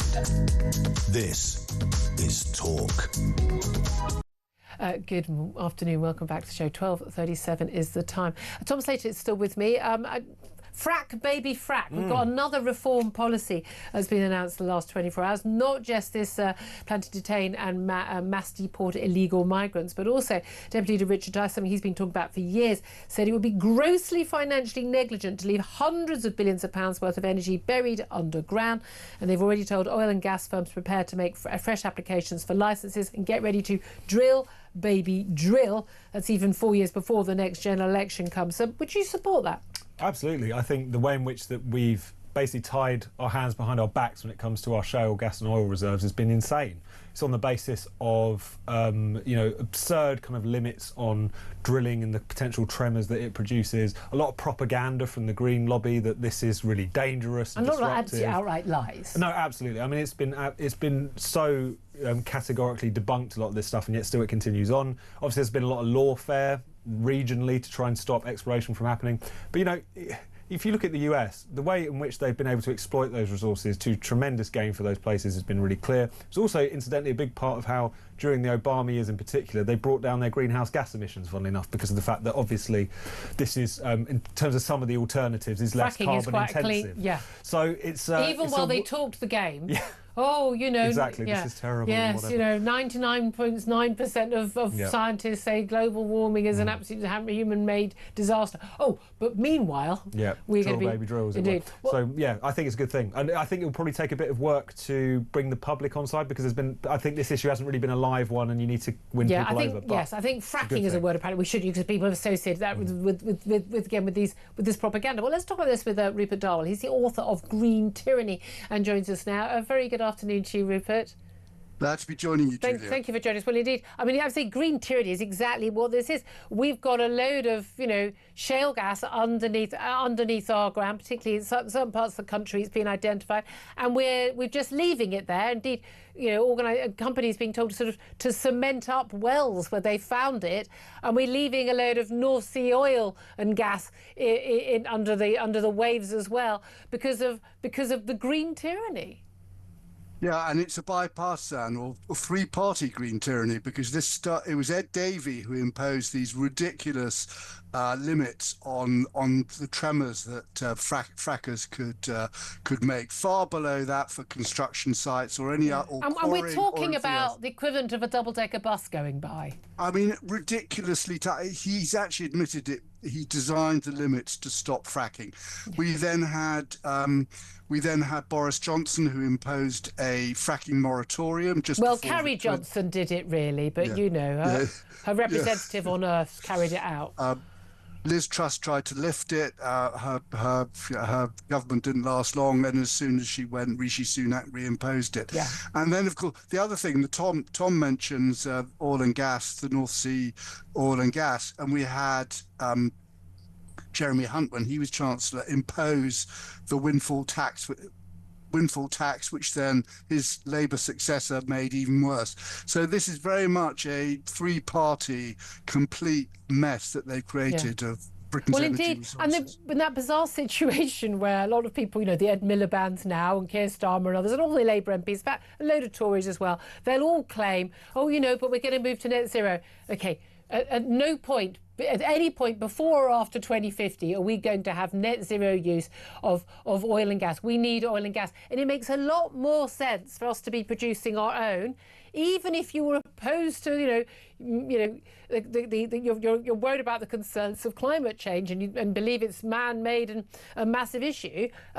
It still makes more sense for us to have it use gas and oil from under our ground or under the waves in our seas than it does to ship it from the other side of the world, because that is not only what we are doing, it's what we're going to continue to do long after, even if net zero was achieved. Well, that's absolutely right. The other aspect of this is that oil and gas create revenues for the government, whereas wind and solar have to be subsidised. So there's the whole angle of the impact on public finances, on taxation and so forth. And yes, I think frackers do. One of the smart things to do is to work out how you compensate local people from the disruption, which is not from earth tremors, it's actually from essentially lorries moving sand and so forth to help the fracking process. But local people, local households need to be compensated for that, Exactly. and they can get and gain some of the benefit from the activity that's And happening I in feel their the same way, localities. exactly. Same for airports, same for new housing developments and the like. You've only put a load of pylons up or whatever it is. Compensating local people, the people who have to put up with the disruption. If you have a nuclear power station or a gas power station put near you, I'm really happy for those people to get, cheaper in perpetuity, cheaper energy or whatever to compensate them for the for the loss of amenity. That seems really, really basic and cheaper at half the price. But do you think that realistically the reform could ever actually do this? Because you would, again, you'd have the local councils and the planning. You'd have every green organisation funded to the tune of billions by other international organisations and the billionaires who've decided this is their big virtue signal. That actually you'd never be able to actually get this off the ground given the current legal framework. Get this out of the ground even. there are two obstacles. One is the politics, and the first thing is to remind people that oil and gas jobs are very high-paying jobs, which is why some of the best-paid people in the country happen to live in Aberdeen. The other one, as you point out, is the legal frameworks. You have to amend the Town and Country Planning Act so that local authorities are precluded from considering greenhouse gas emissions in their environmental impact. You need to change the national planning policy planning framework to do the same thing. So there's some hard work. There's some basic. But we need to do that anyway because a lot of that legislation actually prevents you doing anything. You can't build anything given those rules. You can't end up with a situation where a judge says that a coal mine, a new coal mine or an oil field can't be developed because it raises greenhouse gas emissions, which has an effect on climate change. You just can't have that. I mean, no other sane country does that. Norway, which is has a huge proportion of EVs, is still it's a massive oil and gas producer, and they're not going to leave their national wealth underground. No, but haven't they just discovered an amazing new seam of oil and gas in the North Sea at a point where we basically said we're not going to bother because we're not going to be able to get it out because of the restrictions because of net zero. I mean, this is madness. Norway has a left-of-centre government, and there's a basic policy that British government should do is if Norway is doing it, we should do it, because Norway's done extremely well out of North Sea oil and gas. And they didn't fritter it all away as well in the 80s. It went into their sovereign wealth fund. 4% of the world's wealth or something is investments is by Norway, and they only allowed to spend a certain amount, and it's only on capital spending. I mean, we should think about this sort of long-term planning in this country. That might make us a little bit better. But you think they could really do this? Because we know the one thing that Reform have already announced in recent months is telling a lot of these sort of, green subsidised organisations and firms, listen, you can bid for this particular thing now, but if we're in power in 4 years' time, you ain't getting a penny. So good luck with that. And that's going to dissuade a lot of companies from going along with a lot of the green madness if they're not sure that particular gravy train has got a long way to go. I think Richard Tice has been absolutely brilliant on this in warning potential investors.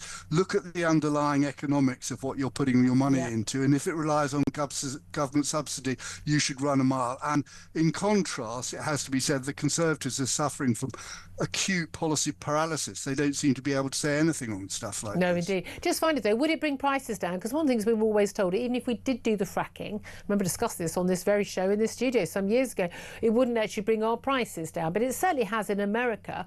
Why would our prices not go down if we were fracking for our own gas? Well, there's a reason why America, because the natural gas market is regional in that you have gas pipelines, which creates a regional market. Right. When you ship it, you have to turn it into LNG, and then you have to regasify it at the other end. And so there is a point.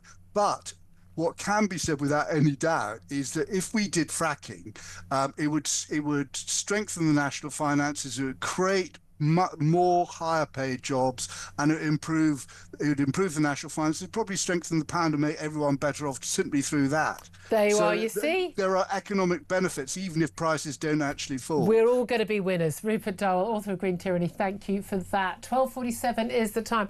Up next, we're going to be talking to New York Post columnist Adam Coleman about Donald Trump's executive order signed yesterday imposing a 1-year prison sentence on anyone who dares to burn the American flag. But I thought the Trump administration cared about freedom of speech and freedom of expression. Isn't the right to burn your own country's flag part of that? We'll talk about that up next. This is Talk.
What is that? They were opened on the Conservatives' watch, you will remember, but it hasn't worked as a policy, and it has created these flashpoints. But I think it has to be done in a ordered way, and I think it needs to be done in sequence. And if you're going to do it over 4 years, it has to be done properly. And I know it looks bad. I know people are angry at saying what the heck is going on when you're saying one thing, but it looks like you're doing something else. But it has to be done in a proper, organised way, because that's how governments have to work. But by the end of that 4 years... They also have to abide by the rule of law.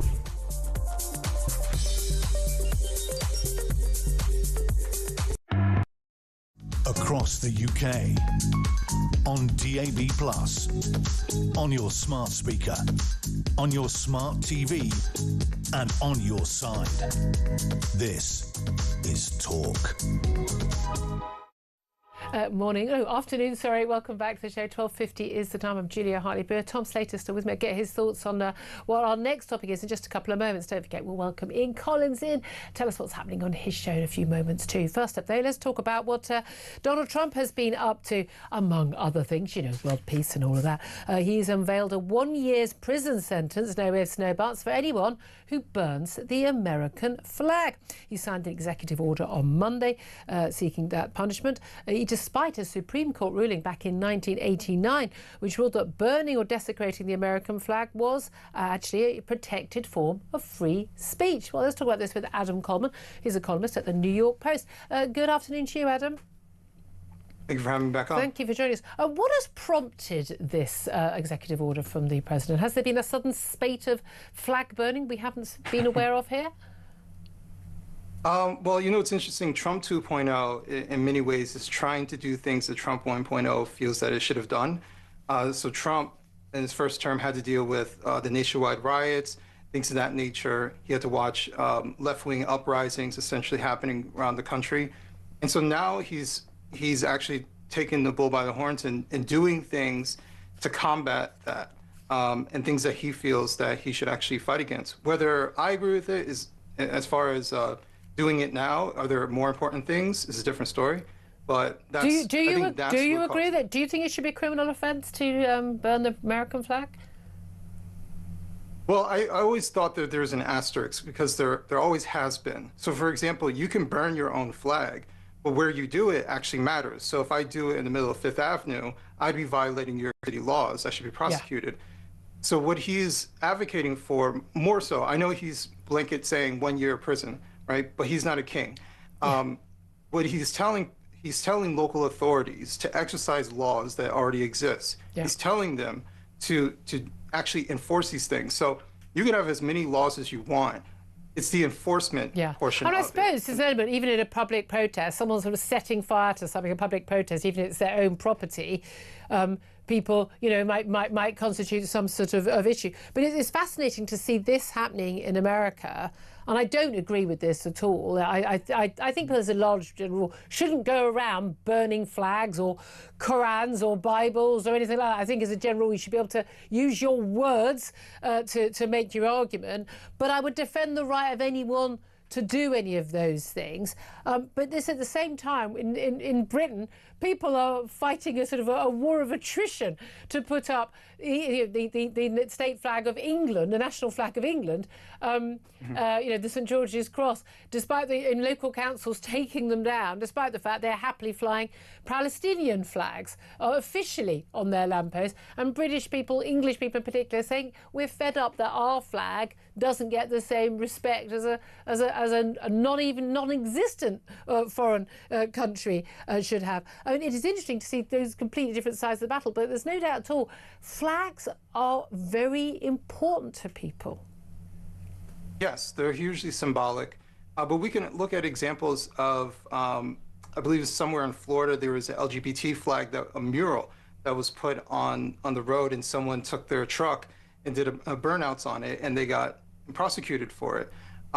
So, you know, I believe they've done it 2 or 3 times, haven't they?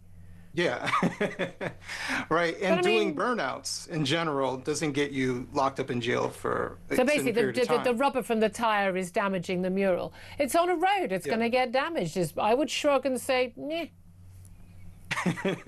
Exactly, but that just tells you who's willing to enforce what, because at that particular moment, that symbol means a lot more than the American flag does. So, you know, for a lot of people... Well, it shouldn't.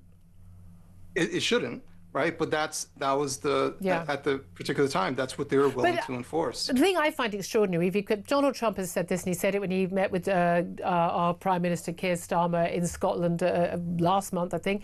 J.D. Vance keeps going on about this need to sort of protect freedom of speech in this country. And my God, yes, I'd love us to have a First Amendment. And Reform leader Nigel Farage is talking about, you know, a First Amendment style, you know, Bill of Rights for us here in the UK. And I'd be massively in favour of that, a written constitution.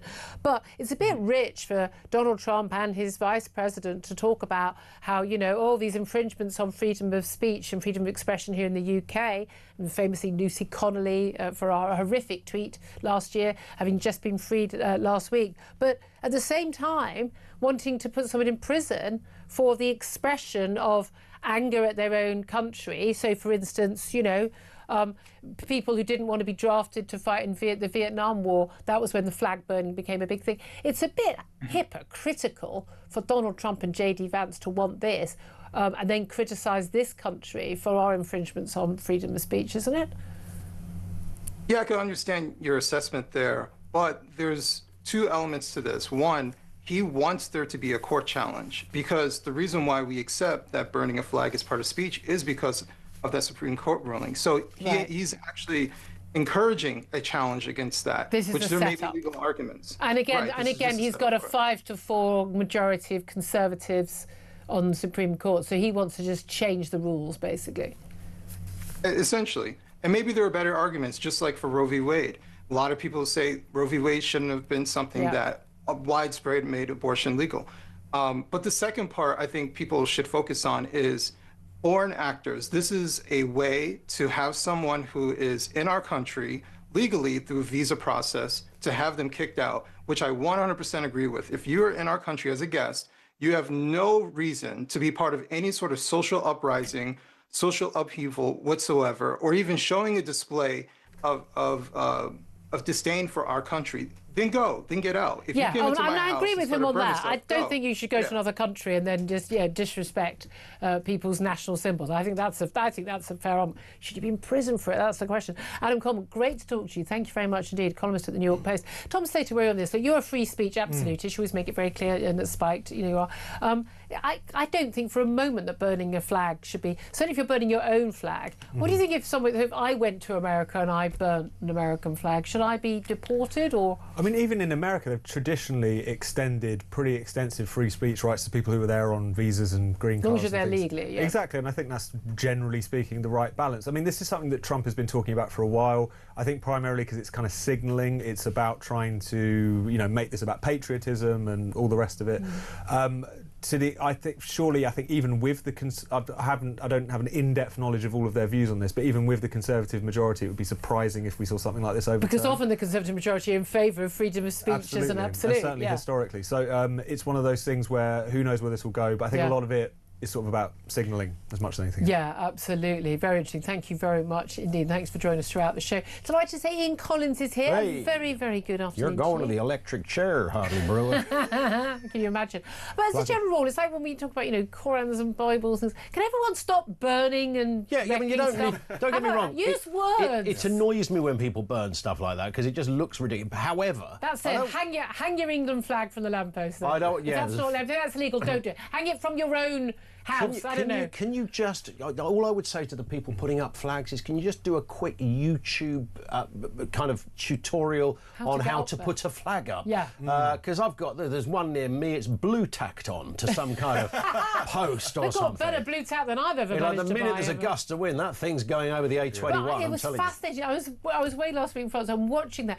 We are the only country that's ashamed of our the authorities are ashamed of our flag. It's a bit bizarre, isn't it? No one. It's my flag. I'm English. It's my flag. Yeah. No shame. I mean, I think it's really bizarre. And it's interesting hearing people, you know, academics mount supposed intelligent arguments against it. And you think, really? It's a flag, man. It is completely normal in America. I mean, I went to school in America. You had to salute the flag in the morning in primary school. But also, people routinely have flagpoles in their gardens and flags in their windows. People think, oh, you're a bit strange.